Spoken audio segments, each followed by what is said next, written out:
अस्सलामु अलैकुम वरहमतुल्लाहि वबरकातुह। इन्नल हम्दुलिल्लाह नहमदुहु व नस्तईनुहु व नस्तगफिरुहु व नऊज़ु बिल्लाहि मिन शुरूरि अनफुसिना व मिन सय्यिआति अमालिना। मन यहदिहिल्लाहु फला मुदिल्ल लहु व मन युद्लिल फला हादिय लहु। व अशहदु अन ला इलाहा इल्लल्लाहु वहदहु ला शरीका लहु व अशहदु अन्न मुहम्मदन अब्दुहु व रसूलुहु सल्लल्लाहु तआला अलैहि व अला आलिहि व सहबिहि व सल्लम तस्लीमन कसीरा।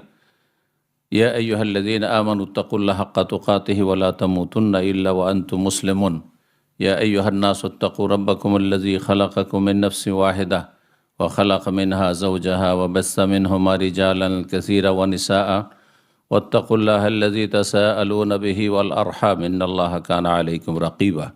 या अय्युहल्लज़ीना आमनुत्तक़ुल्लाह व क़ूलू क़ौलन सदीदा युस्लिह लकुम अअमालकुम व यग़फ़िर लकुम ज़ुनूबकुम वमन युतिइल्लाह व रसूलहु फ़क़द फ़ाज़ फ़ौज़न अज़ीमा। अम्मा बाद फ़अऊज़ु बिल्लाहि मिनश शैतानिर रजीम। वक़ुलिल हक़्क़ु मिर रब्बिकुम फ़मन शाअ फ़लयुमिन वमन शाअ फ़लयकफ़ुर।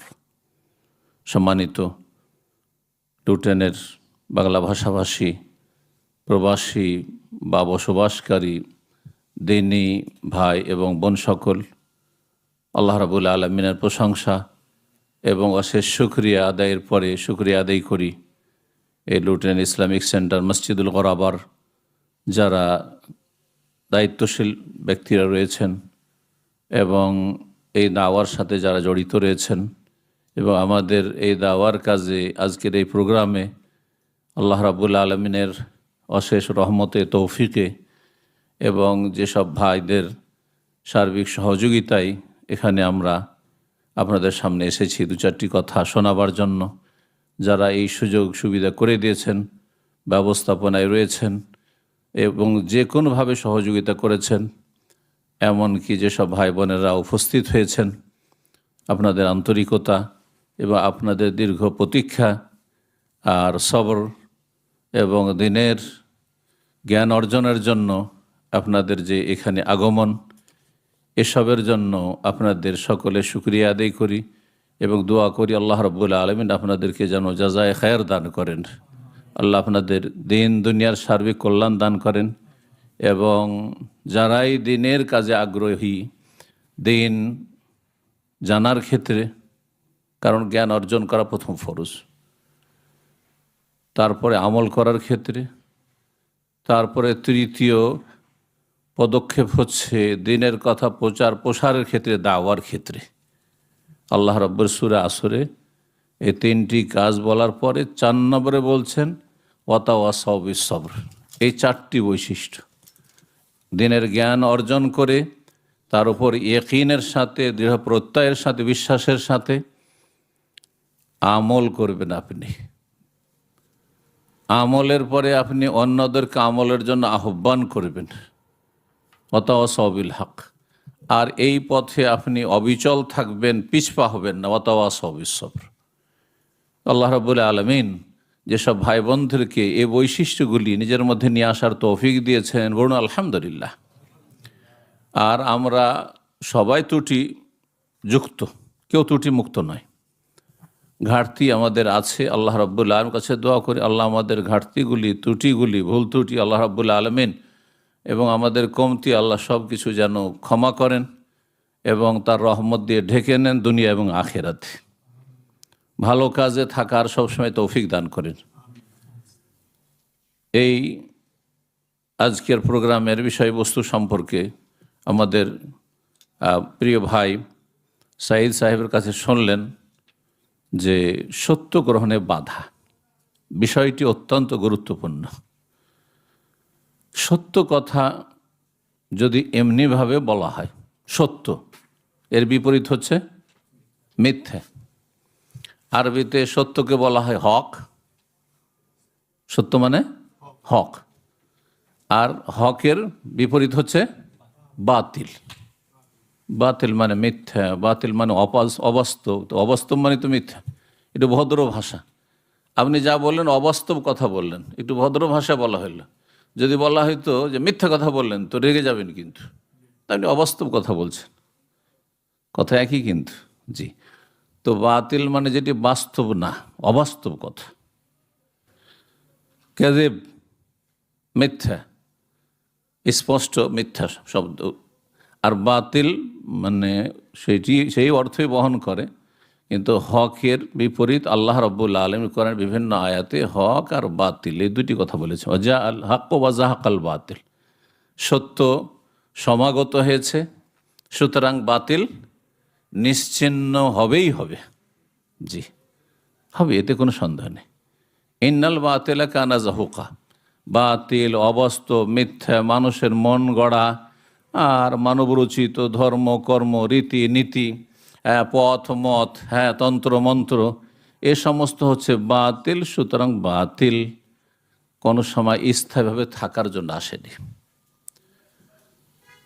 আল্লাহ রাব্বুল আলামিন ইরশাদ করেছেন হক এবং বাতিল সম্পর্কে, ফাম্মা যাবাদু ফায়াযহাবু জুফাআন।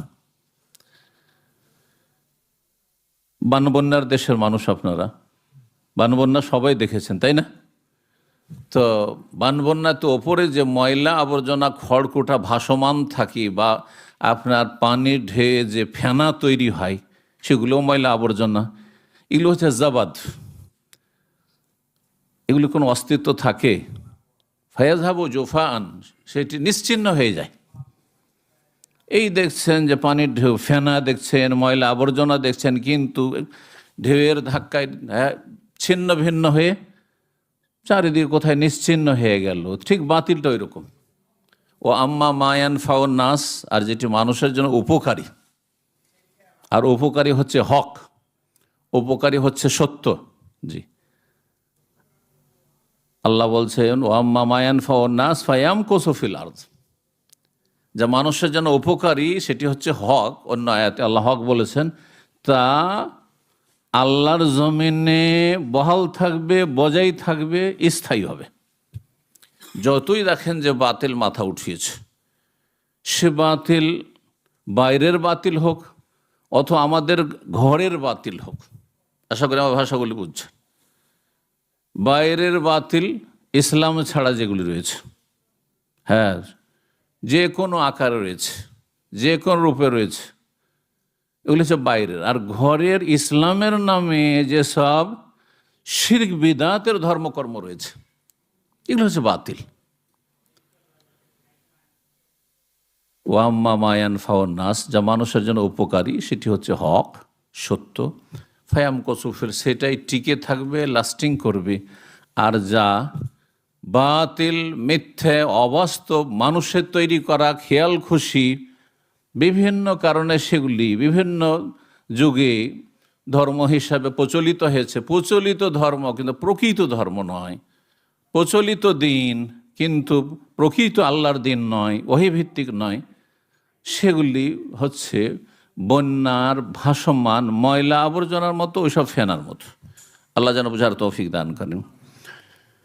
আল্লাহ রাব্বুল আলামিনের যে আয়াতটি দিয়ে শুরু করেছিলাম সুন্নতি খুতবার পরে, আল্লাহ বলছেন ওয়াকুলিল হাক্ক মির রব্বিকুম, হে নবী মানুষকে জানিয়ে দাও যে হক হচ্ছে তোমার রবের পক্ষ থেকে আগত।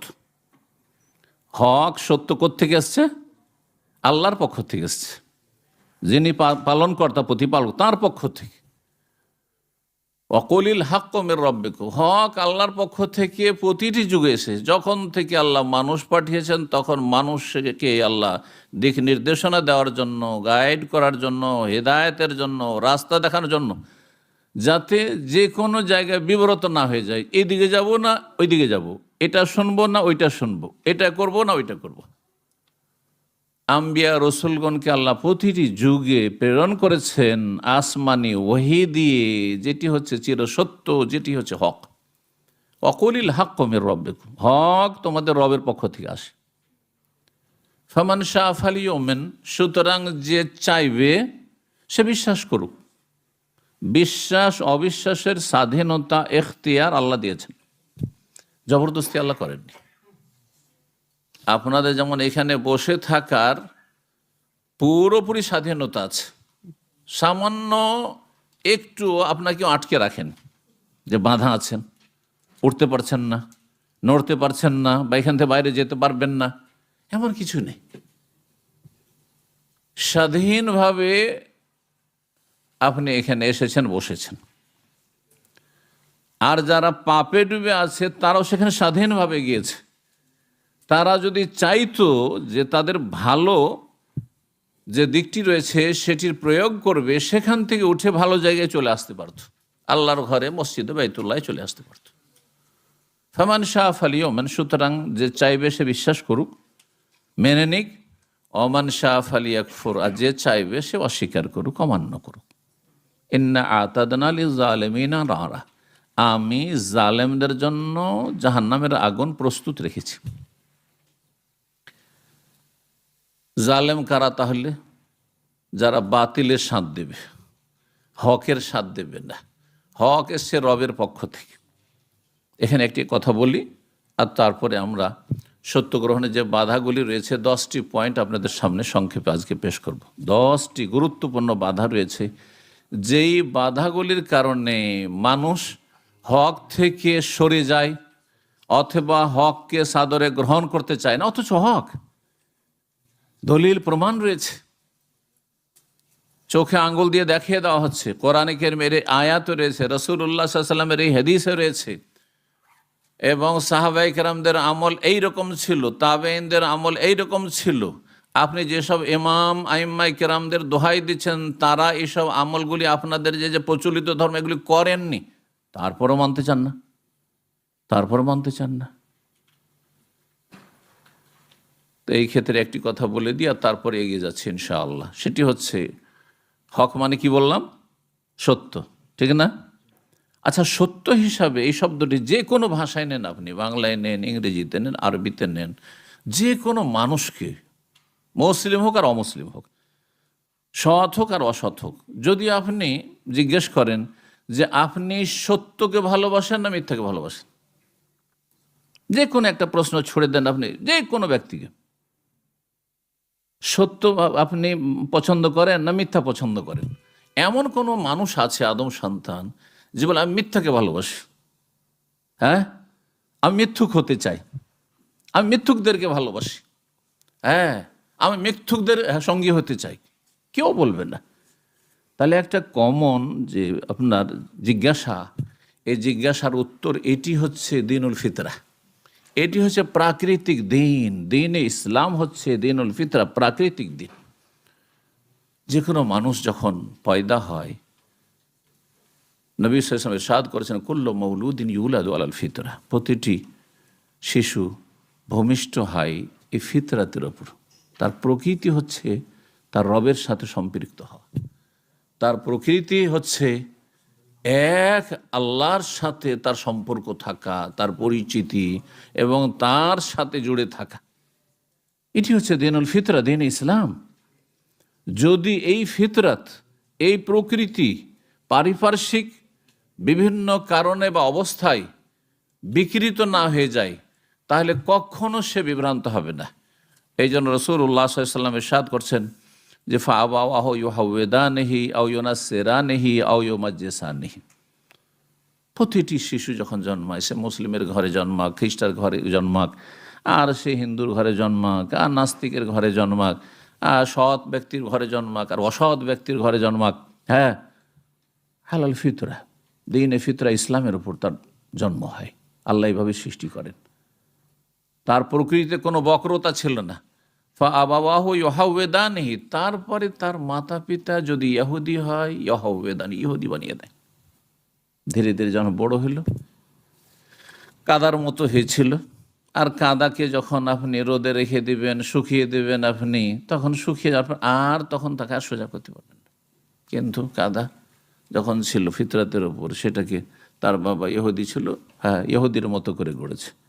ইউমাজ্জিসানিহি আও ইউনাসসিরানি, খ্রিস্টান ছিল, খ্রিস্টান বানিয়ে দিয়েছে, খ্রিস্টান করে তৈরি করেছে। আও ইউমাজ্জিসানি, মজুস অগ্নিপূজক ছিল, অগ্নিপূজক করেছে। বেদাতি ছিল, বেদাতি করেছে। মাজার পূজারী ছিল, মাজার পূজারী করেছে। মূর্তি পূজক ছিল, মূর্তি পূজক করেছে। নাস্তিক ছিল, নাস্তিক করেছে। আল্লাহ রাব্বুল আলামিন যেন দ্বীনের ফিতরাতের উপর আমাদেরকে সবসময় কায়েম থাকার, প্রতিষ্ঠিত থাকার তৌফিক দান করেন।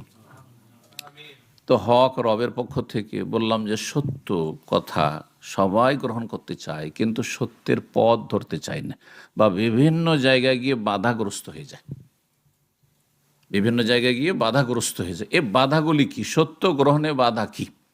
আপনাকে বলা হচ্ছে অনেক গোঁড়া লোকেরা মুসলিম সমাজে রয়েছে, যেহেতু আমার সামনে সব মুসলিমরা রয়েছেন, সুতরাং অমুসলিমদের উদাহরণ না টেনে আমি মুসলিম সমাজের উদাহরণ দিই। মুসলিম সমাজে অনেকে আছেন, তাদের সামনে যেহেতু কোরআনে কারিমের আয়াতের তাফসীর সাহাবায়ে কেরামদের তাফসীরও পেশ করেন। হ্যাঁ, যে সাহাবী রাসূলুল্লাহ সাল্লাল্লাহু আলাইহি ওয়াসাল্লাম থেকেই তাফসীর করেছেন, শিখে সরাসরি শিখেছেন, এই আয়াতের ব্যাখ্যা হচ্ছে এটি, কিন্তু সে তার মুরব্বী বিদাতি সুফি পীর যে তাফসীর করেছে, অপব্যাখ্যা করেছে, সেটা পেশ করবে, সেটা পেশ করবে। কোরআনের একটি আয়াত আর একটি আয়াতকে স্পষ্ট করছে। এটা হয়ে যাচ্ছে কেন? সোজা করে রাখেন। কোরআনের একটি আয়াত আর একটি আয়াতকে স্পষ্ট করে। কোনো জায়গায় সংক্ষেপে রয়েছে, কোনো জায়গায় বিস্তারিত রয়েছে। একটি উদাহরণ দিলে বুঝতে পারবেন যে আল্লাহ রাব্বুল আলামিন কোরআন নাজেল হয়েছে কখন বলেছেন? কোন দিনে? শবে বরাতে না শবে কদরে? শবে কদরে, তাই না? ইন্না আনজালনাহু ফি লাইলাতুল কদর, এর চাইতে স্পষ্ট কোনো প্রয়োজন আছে? আচ্ছা, লাইলাতুল কদর কখন হয়? রমজানে না শাবানে? রমজানে হয়। আচ্ছা, কোরআন নাজেল হয়েছে লাইলাতুল কদরে, খাস আয়াত হল। আরেকটি আয়াতে বলছে মাসের কথা, শাহরু রমাদান আল্লাযী উনজিলা ফীহিল কোরআন, রমজান এমন একটি মাস যে মাসে কোরআন নাজিল হওয়া শুরু হয়েছে। বুঝতে পারছেন না? অথবা সাত আসমান লহে মাহফুজ থেকে প্রথম আকাশে নাজ, দুটি তাফসীরের। আল্লাযী উনজিলা ফীহিল কোরআন, কোরআন নাজিল হয়েছে কোন মাসে? রমজান মাসে। আর একটি আয়াত পেলেন যে কদরের রাতে, হলো না? এই দুটো স্পষ্ট আয়াত না? অস্পষ্ট আরেকটি আয়াত, ইন্না আনজালনা ফি লাইলাতিন মুবারাকা, সূরা দুখানে আল্লাহ বলছেন নিশ্চয় আমি নাজেল করেছি এই কিতাবকে, কোরআনকে, কিসে?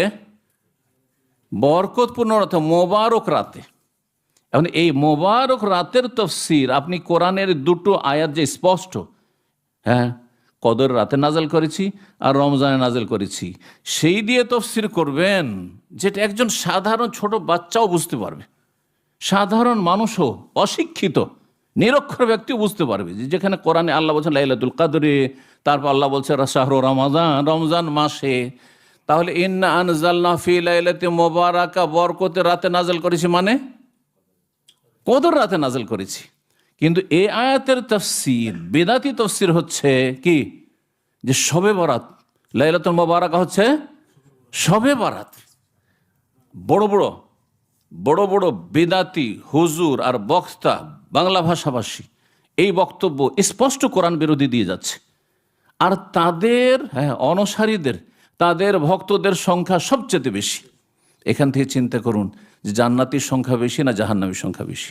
স্পষ্ট করেন আয়াতকে অস্বীকার করা, আর তারপরে অন্তরে বক্রতার কারণে আপনি লাইলাতুল মুবারাকাকে ফিট করে দিলেন। তাহলে কোরআনে কি দ্বন্দ্ব আছে নাকি? প্রশ্ন, কোরআনে দ্বন্দ্ব আছে? আল্লাহকে ভুলে গেছেন?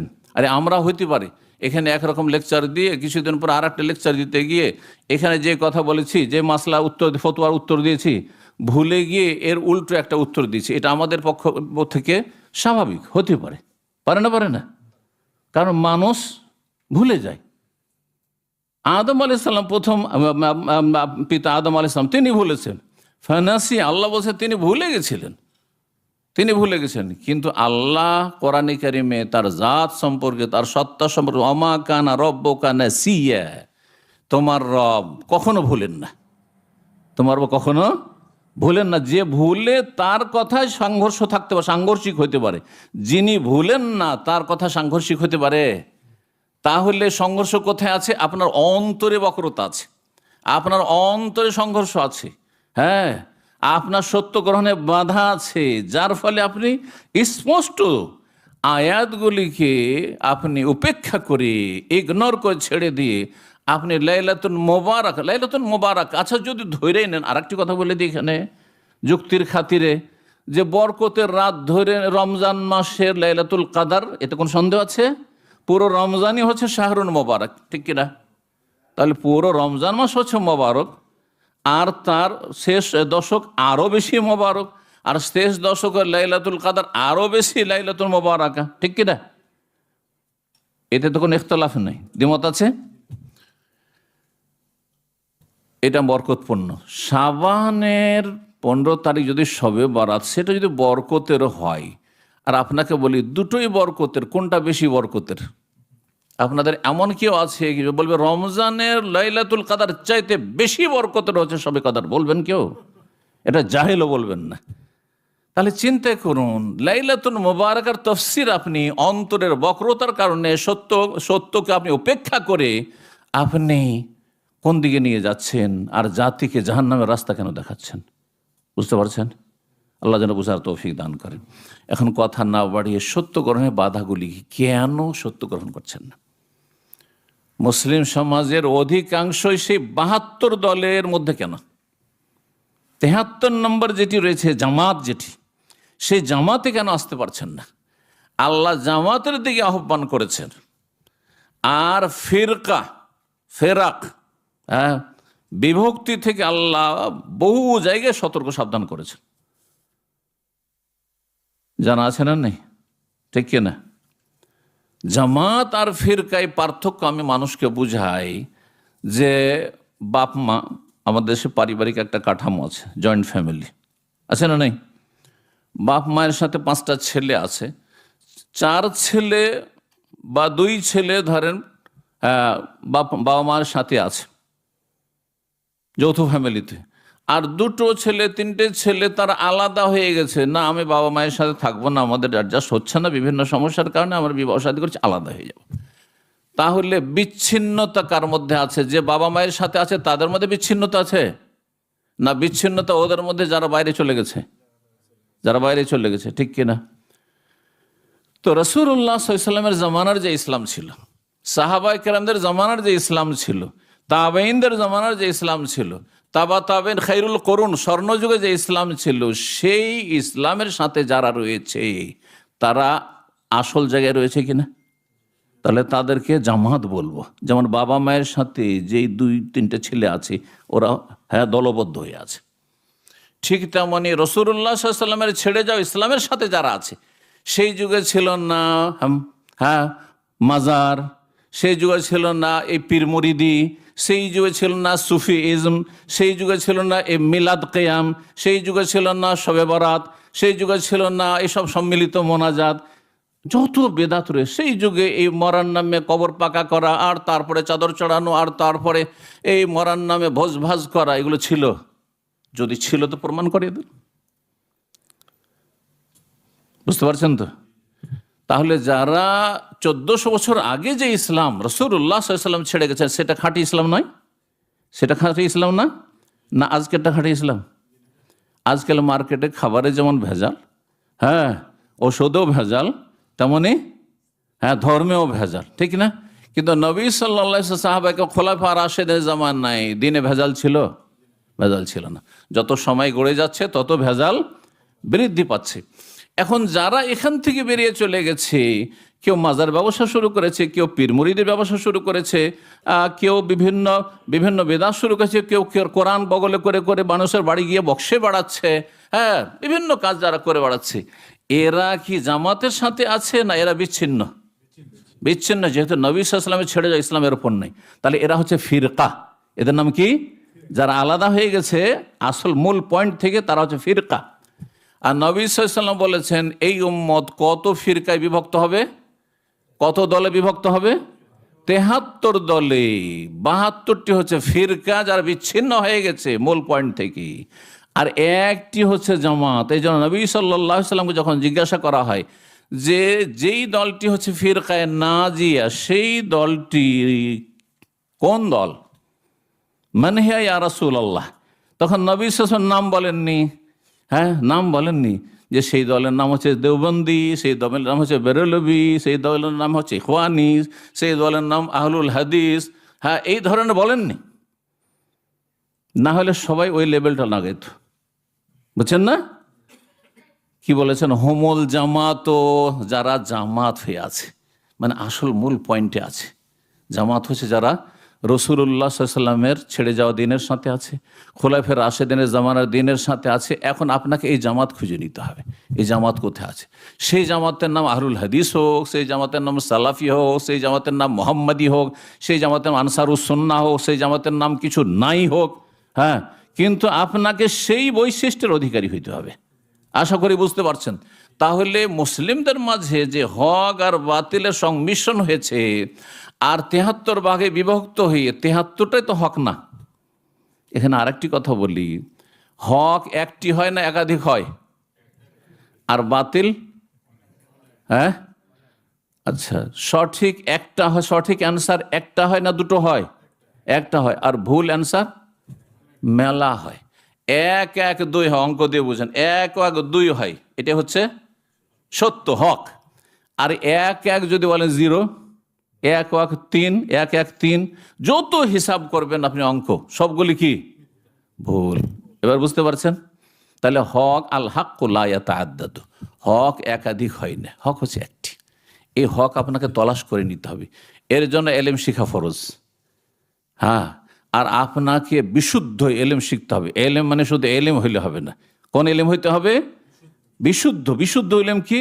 ওহির এলম, ওহির জ্ঞান অর্জন করা। এই জন্য ইসলামের উৎস হচ্ছে কোরআনে করিম এবং রাসূলুল্লাহ সাল্লাল্লাহু আলাইহি ওয়াসাল্লামের সহিহ সুন্নাহ। কোরআনে করিমের ক্ষেত্রে সহি আর জয়ীফ লাগাবার প্রয়োজন নেই, কারণ কোরআনের আল্লাহ শব্দ আর অর্থ সব কিছুর আল্লাহ হেফাজত করেছেন। ইন্না নাহনু নাজ্জালনা যিকরা ওয়া ইন্না লাহু লাহাফিজুন। কিন্তু হাদিসের ক্ষেত্রে জাল জয়ীফের সংমিশ্রণ হয়েছে, এই জন্য শুধু হাদিস বললে হবে না, কারণ বেদাতীয়রা বলে হাদিস শরীফে আছে। হ্যাঁ, বলে না, কিন্তু হাদিসের হদিস নেই। হাদিস শরীফ আছে কিন্তু হাদিসের হদিস নেই। জানে না যে হাদিস সহি না জয়ীফ না জাল না কোন কিতাবে আছে। হ্যাঁ, মন গড়া কোনো সনদ নেই, কিচ্ছু নেই। এই জন্য সহি সুন্নাহ সহি হাদিস বলতে হবে। আল্লাহ বুঝার তৌফিক দান করুন। সত্য গ্রহণে বাধা আসলে হওয়াই উচিত নয় যদি মানুষ সুস্থ মস্তিষ্কের হয়। যেখানে আমি উদাহরণ দিলে একজন অমুসলিমকেও যদি জিজ্ঞাসা করেন যে আপনি সত্য মানবেন না মিথ্যা মানবেন, সত্য মানবা, কিন্তু ভুলটাকে সে সত্য মনে করছে আর সত্যটাকে মিথ্যা মনে করছে।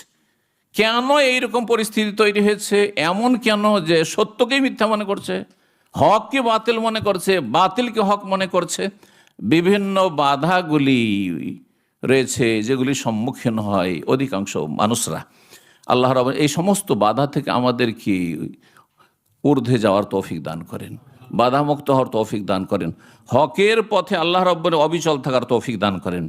আমি এখন তাহলে আপনাদেরকে শুধু গনিয়ে দিই, কথা লম্বা হতে যাচ্ছে। ১ নম্বর বাধা সত্য গ্রহণে, তা হচ্ছে অহংকার। অহংকার যদি থাকে, ধরেন একটা আমি ভুল করলাম, আমি আপনাদের চাইতে জ্ঞানী যেহেতু, তো আমার মধ্যে অহংকার, শয়তান এই রাস্তা দিয়ে ঢুকতে পারে। শয়তান কিন্তু সবার মধ্যে সব রাস্তা দিয়ে ঢোকে না। মাদাখিলুশ শয়তান, শয়তানের প্রবেশদ্বার ভিন্ন ভিন্ন আছে। আপনাকে যেই পাপ দিয়ে গুমরা করবে সেই পাপ দিয়ে আমাকে পারবে না, অন্য পাপ দিয়ে চেষ্টা করবে।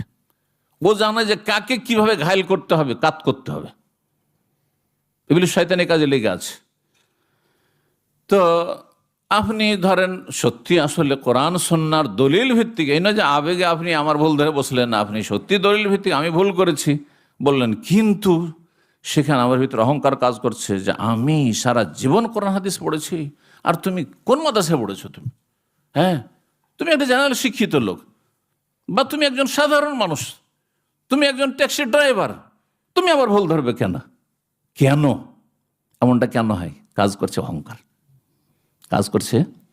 অহংকার। জি, এই অহংকার সবচেয়ে বড় বাধা সত্য গ্রহণে, কোরআন হাদিস কথা গ্রহণে। আমাদের ছাত্র ভাইরা প্রবাসী যারা আরব দেশগুলিতে, যেহেতু 27 বছর দাওয়াতি কাজে শুধু দামামে আছি, তার আগে 3 বছর আল কাসিমে ছিলাম, 30 বছর দাওয়াতি ময়দানে, তার আগে 4 বছর মদিনায় ছিলাম, তার মাঝে 3 বছর শিক্ষকতায় ছিলাম বিশাল মাদ্রাসায়, যেখানে 40 জন ওস্তাদ, 1000 জন ছাত্র ছিল। সহিহ বুখারী আলহামদুলিল্লাহ পড়িয়েছি। তো একটা অভিজ্ঞতা আলহামদুলিল্লাহ আছে। তো এই যে প্রবাসী ভাইরা, অশিক্ষিত মানুষ অথবা শিক্ষিত কিন্তু জেনারেল শিক্ষিত মানুষ, মাদ্রাসায় কোনোদিন লেখাপড়া করেনি, এরা যখন গিয়ে এখান থেকে, যেহেতু আমাদের কাছ থেকে যা শিখে যায় সেটা দলিল ভিত্তিক শেখা যায়। আমরা ওই বুজুর্গানের দিনের দোহাই দিয়ে ধর্মকর্ম শিখাই না, আমরা ওহির দোহাই দিয়ে ধর্মকর্ম শিখাই। আমরা সে কাল আল্লাহ কালা রসুল, আল্লাহ কি বলেছেন, তার রসুল সাল্লাল্লাহু আলাইহি ওয়াসাল্লাম কি বলে তাই শিখাই। তো এরা যখন দলিল শিখে যায়, যাওয়ার পরে যখন ওই বিদাতি হুজুরেরা, মসজিদের ইমামগুলি, তার দলিলের কিছুই জানে না, হ্যাঁ, বাস পরম্পরা ধর্ম তাদের সিলসিলা চলে আসছে, যেটা শুনেছে, শুনে শুনে তারা ফতোয়া দেয়, শুনে শুনে তারা মানুষকে ইসলামের কথা বলে, আর অধিকাংশই মিথ্যা বাতিল কথাবার্তা বলে, জাল জয়ীফ ধর্মকর্ম। তাদের যখন ভুল ধরে ফেলে, তখন তাদের প্রথম আপত্তি, কোন মাদ্রাসা পড়েছো তুমি, কোন মাদ্রাসায় পড়েছো তুমি, কতটা পড়েছো তুমি, হ্যাঁ, আমি দাওরাই হাদিস পড়েছি, হ্যাঁ, আমি কামেল টাইটেল করেছি, তুমি কি করেছো, বোঝা গেছে না, হ্যাঁ, আমি পিএইচডি করেছি ইসলামিক স্টাডিজে, তুমি কি করেছো। হ্যাঁ, এটা হচ্ছে সত্য গ্রহণ সবচেয়ে বড় বাধা, সত্য গ্রহণের সবচেয়ে বড় বাধা। সত্যের সামনে ঝুঁকে যেতে হবে, কারণ সত্য কার পক্ষ থেকে, মের রব্বিকুম, সবসময় রাখতে হবে। সত্য হচ্ছে ওহী, তাহলে শুনে রাখেন ভালো করে, সত্য হচ্ছে ওহী, আর ওহী হচ্ছে কোরআনুল কারীম, ওহী হচ্ছে রাসূল সহিহ সুন্নাহ। সুতরাং দলিল কেউ যদি পেশ করে দেয়, তার সামনে ঝুঁকছেন না। একটা ছোট বাচ্চা যদি আমার ভুল ধরে নেয়, কিন্তু দলিলের ভিত্তিতে যেহেতু সে ভুল ধরেছে, সুতরাং আমি তার সামনে ঝুঁকছি না, তার রবের সামনে, আমার রবের সামনে আমি ঝুঁকছি, আমার রবের বিধানের সামনে ঝুঁকছি। এই মন মানসিকতা তৈরি হতে হবে, তাহলে অহংকার মুক্ত হইতে পারবেন। আল্লাহ রাব্বুল আলামিন এই বাধাটির কথা কোরআনের বহু আয়াতে উল্লেখ করেছেন। সাআসরিফুন আয়াতি, আল্লাহ বলছেন আমি ফিরিয়ে দিই আমার বিধিবিধান থেকে, আয়াত থেকে, মানে ইসলামের বিধিবিধান মানা থেকে বাধাগ্রস্ত করি তাদেরকে, আল্লাযিনা ইয়াতাকাব্বারুনা ফিল আরদ, যারা পৃথিবীতে অহংকার প্রদর্শন করে, অহমিকা দেখায়, যাদের মধ্যে অহংকার রয়েছে, তাদেরকে আমি ফিরিয়ে দিই, আমি তাদেরকে সত্য গ্রহণ করতে দিই না, কারণ বাধা হয়ে যায়। তখন আল্লাহ যেহেতু সব কিছু সৃষ্টি করেন ভালো মন্দ, সেই জন্য আল্লাহর সাথে সম্পৃক্ত আল্লাহ করেছেন। বেগাইরিল হক, অন্যায়ভাবে যারা অহংকার করে, ওয়াই আরাউ কুল্লা আয়াতি লা ইউমিনু বিহা, যখন মানুষের অন্তরে অহংকার থাকে, যদি সব দলিলও তাকে দিয়ে দেন কালেকশন করে, তবুও বিশ্বাস করবে না, মানবে না, লা ইউমিনু বিহা। জি, ওয়াই আরাউ সাবিলা রুশদি লা ইয়াত্তাখিযুহু সাবিলা, আর হেদায়েতের রাস্তাও যদি তাকে দেখানো হয়, তবু ধরবে না, হেদায়েতের রাস্তাও নেবে না, কারণ অন্তরে অহংকার। জি, এর উদাহরণ, কয়েকটি উদাহরণ দিই। প্রথম অহংকারের কারণে ধ্বংস হয়েছে, জাহান্নামী হয়েছে কে জানেন? হ্যাঁ, যে সমস্ত মানুষ আর জিনকে জাহান্নামে নিয়ে যাওয়ার জন্য আল্লাহর কাছে ছাড় নিয়েছে, কে সে? ওই বুড়ো ইবলিস, বুঝতে পারছেন না, ইবলিস শয়তান। জি, আল্লাহ রাব্বুল আলামিন ইরশাদ ইবলিস সম্পর্কে, ফাসাজাদাল মালায়েকাতু কুল্লুহুম আজমাউন, আল্লাহ যখন সিজদা করতে বললেন ফেরেশতাদেরকে, তার সাথে ইবলিস ছিল, তো সঙ্গ দোষে লোহা ভাসে, তো ভালোদের সাথে সরিয়েছো ফেরেশতা, তুমি সিজদা করো। বলে যে আমি সিজদা করবো না, ফেরেশতা সিজদা করলে কি হবে? ইল্লা ইবলিসা, ইবলিস ইস্তাকবারা, আল্লাহ বলছেন অহংকার প্রদর্শন করলো, ও আবা ওয়াস্তাকবার, আয়াতে রয়েছে আবা, অস্বীকার করলো, মানবো না আল্লাহ তোমার কথা। এ কথা বলেনি যে আমি আল্লাহ তোমার অস্তিত্ব মানে আমি নাস্তিক, এ কথা বলেনি যে আমি মুশরিক, হ্যাঁ, আমি পীরকে মানি, আমি মাজার মানি, আল্লাহ তোমাকে মানি, এই কথা বলেনি। কিন্তু তাহলে ইবলিস শয়তান আল্লাহকে মানত, সে নাস্তিকও ছিল না, বহুত্ববাদী মুশরিকও ছিল না, কি বলেছিল? আমি এই কথাটি শুধু মানবো না। কেন? অহংকার। আরে আদম আজকে পয়দা হইল, আমি আগে থেকেই, এক। দুই নম্বর কথা যে আমি আগুন থেকে, হ্যাঁ, খালাক্তানি মিন নার ওয়া খালাক্তাহু মিন তিন, সে মাটি থেকে, মাটি আর আগুন, আগুন জ্বালালে উপরে যায় আর মাটি ছড়লে নিচে যায়, সে নিচের দিকে, তার স্থান নিচে, আমি তাকে কেন সেজদা করব, তাকে কেন সেজদা করব? অহংকারের কারণে সে ইবলিসের সমস্ত শেষ হয়ে গেল, আর সে জাহান্নামের যত জাহান্নামে হয়ে তাদের প্রধান সে। জি, আল্লাহ হেফাজত করুন ইবলিস থেকে, ইবলিসের সেনাবাহিনী থেকে, মানুষ শয়তান জিন শয়তানের মধ্যে যত ইবলিসের সেনাবাহিনী রয়েছে তাদের অনিষ্ট থেকে আল্লাহ আমাদের রক্ষা করুন। দ্বিতীয় উদাহরণ ইহুদি। দেখেন, নবী সাল্লাল্লাহু আলাইহি ওয়াসাল্লামের জীবদ্দশায় ইসলামের দাওয়াত বহু খ্রিস্টানও কবুল করেছে, এমনকি মুশরিক যারা 360টা মূর্তির পূজা করতো কাবার চারপাশে, তারাও ইসলাম গ্রহণ করেছে সিংহভাগ, আর তারপরে ধীরে ধীরে তারা নিশ্চিহ্ন হয়ে গেছে। কিন্তু ইহুদিদের হাতে গণনা, হাতের আঙ্গুল যেটা নবী সাল্লাল্লাহু আলাইহি ওয়াসাল্লামের জামানে, ততটাও আপনি হয়তো খুঁজে পাবেন, হাতে গণনা মাত্র কয়েকজন ইসলাম গ্রহণ করেছে। কেন? সবচেয়ে বড় বাধা এই অহংকার তাদের মধ্যে ছিল। আর একটি দোষ ছিল, সেটা 2 নম্বর পয়েন্টে বর্ণনা করব। তো এদের মধ্যে অহংকার ছিল, তার কথা কোরআনে কারীমে আল্লাহ রাব্বুল আলামিন বর্ণনা করেছেন, আফাকুল্লামা জাআকুম রাসূলুন, তোমাদের কাছে যখনই রাসূল এসেছে, মা লা তাহওয়া আনফুসুকুম, হে আহলে কিতাব, হে ইহুদিরা, ইহুদিদের কথা, বনি ইসরাঈলদেরকে আল্লাহ বলছেন যে তোমাদের মনের উল্টো যখন, কারণ নবীদের কথা, তোমাদের মনের উল্টো, কারণ তোমরা খেয়াল খুশি ধর্মকর্ম করে তোমাদের মতো করে ধর্মকে গড়বে, আর ইস্তাকবারতুম, তখন তোমরা অহংকার করেছিলে, ফারিকান কাযযাবতুম, একদল নবীকে তো কাযযাবতুম ফারিকান তাকতুলুন, একদল নবীকে তোমরা মিথ্যা প্রতিপন্ন করেছো, অস্বীকার করেছো, অমান্য করেছো, আর একদল নবীকে খুন পর্যন্ত করেছো, হত্যা করেছো। তো ইহুদিরা এমন খুনি জাতি যারা শুধু মুসলিমদের নিধন করে না, হ্যাঁ, তারা অন্য জাতিকে শুধু নিধন করে না, বরং এরা আম্বিয়া রসুলকে খুন করেছে। এদের এই হচ্ছে কালো ইতিহাস। আল্লাহ তাদের অনিষ্ট থেকে রক্ষা করুন। তৃতীয় উদাহরণ, মক্কার মুশরিকদের সম্পর্কে আল্লাহ বলছেন, ইন্নাহুম কানু ইযা কিলা লাহুম লা ইলাহা ইল্লাল্লাহ ইস্তাকবিরুন, তাদের যদি লা ইলাহা ইল্লাল্লাহর কথা বলো, তাওহীদের কথা বলো, তাহলে গায়ের জ্বালা হয়ে যাবে, অহংকার দেখাবে। আজ মুসলিম সমাজের যারা মাজারপন্থী, বিদাতপন্থী, সুফি, তাদের সামনে তৌহিদের কথা সবচেয়ে বড় জ্বালার কথা। তৌহিদের কথা বলে তাদের বক্তাদের শুনেছেন নিশ্চয়, এই তৌহিদ তৌহিদ করে, তৌহিদ কোথায় আছে? নাউজুবিল্লাহ। হ্যাঁ, এরা শুধু তৌহিদ তৌহিদ করে, আর কিছু জানে? আরে তৌহিদ নাই, কিছুই নেই, সব শেষ। হ্যাঁ, বলছে যে তৌহিদ তৌহিদ করে, নাকি কোরআনে তৌহিদ নেই আর হাদিসে তৌহিদ নেই। নাউজুবিল্লাহ। গতকালকের লন্ডনের আলোচনা এই তৌহিদের উপরে আমি বলেছি যে কোরআনে তৌহিদ আছে, রাসূলের হাদিসে তৌহিদ আছে, এটা বিস্তারিত সেখানে আলোচনা করেছি, সেদিকে যাচ্ছি না। তো বলছিলাম যে এরা কি করে, ইস্তাকবিরুন, লা ইলাহা ইল্লাল্লাহর দিকে ডাকলে মুশরিক যারা, সে মুশরিক পৌত্তলিক হোক আর মুশরিক মাজারপন্থী হোক, হ্যাঁ, যে কোনো শিরকি আকীদার লোক, তাদেরকে তৌহিদের কথা বলেন, গায়ের জ্বালা। তাদের ওয়াজ মাহফিলগুলিতে যদি কিস্সা কাহিনী শোনা কেরামতের, যে অমুক ওলি ছিল, হ্যাঁ, সে মানুষের অন্তরের কথা জেনে নিত, মরিদান কি গরজে এসছে তা জেনে নিত। অমুক ওলি ছিলেন, তিনি পানিতে, আপনার নদীতে, সাগরে যাই নামাজ বিছিয়ে নামাজ পড়তেন। অমুক ওলি ছিলেন যিনি মক্কায় মাগরিব আর এশা পড়তেন মসজিদ নববীতে। নাউজুবিল্লাহ। এসব বয়ান করে, তখন সুবহানাল্লাহ সুবহানাল্লাহ করেন। জাহেল সমাজ কিছুই বুঝে না। আর আল্লাহর কথা বললে এদেরকে ভালো লাগে না। তৌহিদের কথা এদেরকে এত শুকনো শুষ্ক লাগে যে তৌহিদের কথা শুনতে ভালো লাগে না। তৌহিদের কথা বলতে লাগে না, সব ঘুমিয়ে পড়বে, না হলে টান দেবে, সুসুর করে টান দেবে, ভালো লাগছে না। কিন্তু কিচ্ছা কাহিনী শোনান আপনি, কেরামতি শুধু, হ্যাঁ, আর সব কেরামতি হচ্ছে মরা লোকের, জীবিত লোকের কেরামতি। আমি তো এই কথা সবসময় বলি যে আরে জীবিত একজন পীর আমাকে দেন, যার কেরামতি আমাকে দেখান। সব মরে যাওয়ার পরে কেরামতি কেন শুরু হয় আপনাদের? এত কেন জালিয়াতি? জি, আল্লাহ বোঝার তৌফিক দান করেন। মক্কার এক কাফের ধনকুপ ছিল, ধনেরও একটা অহংকার আছে, পয়সার অহংকার আছে, বড় ধনকুপ ছিল, ওলিদ ইবনুল মুগীরা।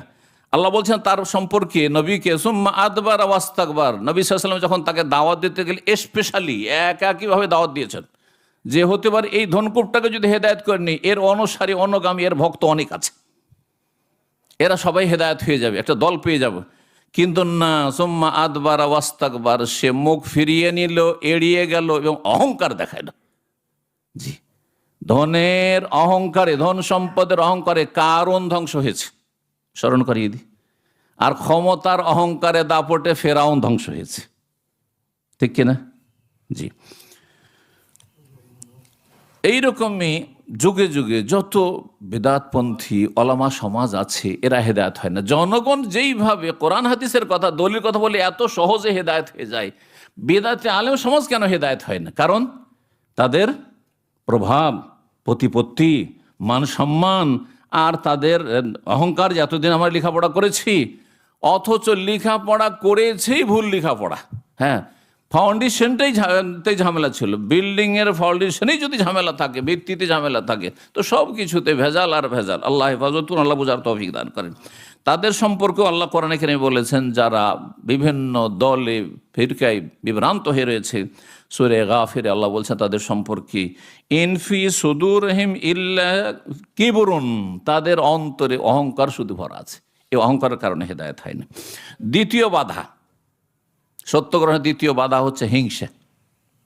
হিংসা যদি থাকে তাহলে আপনার ভালো কথাও নেবেন না, ভালো যদি পরামর্শ দেন তবুও নিতে চাইবে না। হ্যাঁ, এই হিংসা, এই দোষ যেমন ইবলিসের মধ্যে ছিল অহংকারের সাথে, এই দোষ তেমনই ছিল ইহুদিদের মধ্যে। আল্লাহ কোরআনে কারিমে বর্ণনা করেছেন ইবলিসের মধ্যে, ইবলিসকে ধ্বংস করেছে দুটি ব্যাধিতে, দুটি পাপে। এক হচ্ছে অহংকার, আর এক হচ্ছে হিংসা। হিংসা কি? আরে এ তো পরে আসলো, আরে মাটির তৈরি, আর এ আমার চাইতে সিনিয়র হয়ে যাবে, এর কাছে আমাকে শির নত করতে হবে, ঝুঁকতে হবে। জি, অহংকারের সাথে ছিল হিংসা। না, একে কখনো আগে বাড়তে দেওয়া যাবে না। যখন নবী করিম সাল্লাল্লাহু আলাইহি ওয়াসাল্লাম নবুয়তের রিসালাতের পরে দাওয়াত দেওয়া শুরু করলেন, তখন ইহুদিরা হিংসাবশত নবীকে অস্বীকার করেছে। মদিনায় যেসব ইহুদিরা ছিল, আল্লাহ রাব্বুল আলামিন, হ্যাঁ, তাদের হিংসা কি ছিল? তাদের কিন্তু জানা ছিল তাওরাতে ভবিষ্যৎবাণীতে যে শেষ নবী আসবেন, কিন্তু তাদের কল্পনার বাইরে যে শেষ নবী আসবেন আবার আমাদের বংশে আসবেন না, মানে বানু ইসরাইলে আসবেন, বানু ইসমাইলে আসবেন। ইব্রাহিম আলাইহিস সালামের কয় সন্তান? 2 সন্তান। একজন হচ্ছেন ইসমাইল, আর একজন হচ্ছেন ইসহাক। তো ইহুদি খ্রিস্টানদের ধারণা ছিল তখনকার যুগে যে আমরা হচ্ছি ইসহাকের বংশ, বনি ইসরাইল। হ্যাঁ, কারণ ইসহাকের ছেলে হচ্ছে ইয়াকুব, আর ইয়াকুবের অপর নামে হচ্ছে ইসরাইল। ভালো করে মনে রাখবে। তো আমরা হচ্ছি এই বংশ, আমাদের বংশের হবে। আর আমাদের বংশ না হয়ে যে মক্কায় যে ইসমাইল, কারণ তার বংশে শেষ নবী, এটা মেনে নেওয়া যায় না। এই যে হিংসা, এই হিংসার কারণে তারা হেদায়েত পায়নি। তো রব্বুল আলামিন সূরা নিসার আয়াত 54 ইরশাদ করে, আম ইয়াহসুদুনান নাসা আলা মা আতাহুমুল্লাহু মিন ফাদলিহি, তারা কি হিংসা করছে মানুষের, অর্থাৎ রাসূলুল্লাহ সাল্লাল্লাহু আলাইহি ওয়াসাল্লামের, যে আল্লাহ তার ফজল করম অনুগ্রহ, মানে নবুয়ত রিসালাত শেষ নবী মুহাম্মদ সাল্লাল্লাহু আলাইহি ওয়াসাল্লামকে দিয়েছেন, মক্কায় দিয়েছেন, এর উপর হিংসা যে মক্কাবাসী কেন এই ফজিলত পেয়ে গেল, আরে আবু বকর, ওমর, ওসমান কেন পেয়ে গেল, আরবরা কেন পেয়ে গেল, হ্যাঁ, ইসমাইল বংশধর কেন পেয়ে গেল, আমরা কেন পেলাম না? এই হিংসা। তারপরে আল্লাহ বলছেন, আমি যাকে ইচ্ছা তাকে দিয়েছি, আমি ইব্রাহিমকে দিয়েছি, মূসাকে দিয়েছি, ঈসাকে, তাদেরকে দিয়েছি, আমি যাকে ইচ্ছা তাকে দিয়েছি, তোমাদের মন মত আমি নবুয়ত রিসালাত ভাগ বন্টন করবো। জি, এইরকমই আল্লাহ রাব্বুল আলামিন ইবলিস সম্পর্ক সেখানে বলেছেন যে কোরআনে কারিমে যখন তাকে সিজদা করতে বলা হলো, আসজুদু লিমান খালাকতা তিনা, আল্লাহ আমি একে সিজদা করবো কেন? একে মাটি দিয়ে তৈরি করলে, এই মাটি থেকে আল্লাহ তুমি সৃষ্টি করলে, একে আমি হ্যাঁ, তাকে ছোট মনে করা আর নিজেকে অহংকার করা আর হিংসা করা, এই দুটো রোগ ছিল ইবলিসের মধ্যে। জি, তো এইরকমই আদম আলাইহিসসালাম, আদম আলাইহিসসালামের 2 ছেলের নাম আপনারা সবাই জানেন, তাই না? প্রথম 2 ছেলে কি? হাবিল আর কাবিল। কে সৎ ছিল আর কে অসৎ ছিল? হাবিল সৎ ছিল, হ্যাঁ, আর কাবিল ছিল অসৎ, পাপী। তো কাবিল আর হাবিল, কাবিল হাবিলকে খুন করেছিল, প্রথম খুন, তাই না? সেই জন্য যত পৃথিবীতে খুন হয়েছে আর হচ্ছে আর হবে, সব খুনের 1 ভাগ গুনাহ এই কাবিল কুখ্যাতর, হ্যাঁ, আমলনামাতে যেতে আছে। সুবহানাল্লাহ, কত বড় অপরাধী। লিআন্নাহু আউয়ালু মান সান্নাল কাতল, নবী সাল্লাল্লাহু আলাইহি ওয়াসাল্লাম বলছেন, সে প্রথম যেহেতু এই খুনের অপকর্ম করেছে, অন্যায় করেছে, ক্রাইম করেছে, সেই জন্য সমস্ত অপরাধগুলির 1 ভাগ তার খাতায় আমলনামাতে চাপবে। তো এই ক্ষেত্রে দেখেন কাবিলের হাবিলকে খুন করা কেন, আর এভাবে পথভ্রষ্ট হয়ে যাওয়া কেন? হ্যাঁ, উত্তর হচ্ছে হিংসা। আরে হ্যাঁ, আমি বড়, তুই ছোট, আবার তুই বেশি সুন্দরীটা বিয়ে করবি, হ্যাঁ, যেটা তাফসীরে বলা হয়েছে। যাই হোক, এই হিংসাই ধ্বংস করেছে কাবিলকে। 3 নম্বর বাধা, 3 নম্বর বাধা, সেটি হচ্ছে ইত্তেবাউল হাওয়া, কুপ্রবৃত্তির অনুসরণ। সেটা হচ্ছে মনের খেয়াল খুশি চলা, মন যা বলছে তাই করা। অধিকাংশ মানুষ যারাই বিভ্রান্ত, সে তৌহিদের ক্ষেত্রে বিভ্রান্ত, বড় শিরকে লিপ্ত রয়েছে, আল্লাহর হক নষ্ট করে, অথবা বিভিন্ন বেদাতে লিপ্ত রয়েছে, রাসূলুল্লাহ সাল্লাল্লাহু আলাইহি ওয়াসাল্লামের হক নষ্ট করে সুন্নাহ দিয়ে বেদাতে লিপ্ত রয়েছে, বিভ্রান্ত, ধর্মকর্ম করে ধার্মিক কিন্তু ভ্রান্ত পথের ধার্মিক, এই একদল পথভ্রষ্ট। আর আরেক দল হচ্ছে যারা মুসলিম সমাজেই আল্লাহ তাদেরকে পয়দা করেছেন, কিন্তু তারা ফরজ ওয়াজিব আদায় করেন না, হারাম নাজায়েজ থেকে বেঁচে থাকেন না, 5 ওয়াক্ত সালাত আদায় করেন না, হ্যাঁ, ফরজ সিয়াম আদায় করেন রমজানের, ফরজ যাকাত আদায় করেন না, হারাম খাচ্ছে, হারাম ব্যবসা বাণিজ্য করছে, হারাম রোজগার করছে এবং হারামে ডুবে আছে, পাপে ডুবে আছে, মদে ডুবে আছে, আল্লাহ হেফাজত করুক, নোংরামিতে ডুবে আছে। তো এইসব লোকগুলি কেন সত্য গ্রহণ করছে না? একজন চোরকেও যদি জিজ্ঞাসা করেন চুরি করা ভালো না আপনার যে সব পেশা, ভালো পেশা মানুষ সবাই পছন্দ করবে তোমাকে জানলে যে এই পেশায় আর তুমি লোক, তো কি বলবে সে? চোর কি বলবে চুরির পেশা ভালো? ডাকাত বলবে ডাকাতির পেশা ভালো? হ্যাঁ, না, কখনো বলবে না। যারা মদের ব্যবসা করছে আল্লাহ হেদায়েত দান করুন তাদেরকে, হ্যাঁ, যারা হারামের ব্যবসা করছেন, এই হারাম ব্যবসা বাণিজ্য, তাকে যদি জিজ্ঞাসা করে যে ভাই আপনার দুটো ব্যবসা আছে, আপনার এই ব্যবসা ভালো না এই ব্যবসা ভালো, কি বলবে? যদি মুসলিম হয় কমপক্ষে তো বোঝেন না এটাই ভালো, কিন্তু লোভ সামলাতে পারছি না। এই যে লোভ সামলাতে পারছে না, এটা হচ্ছে হাওয়া। হাওয়া ইয়াহি মানে ঝুঁকে যাওয়া।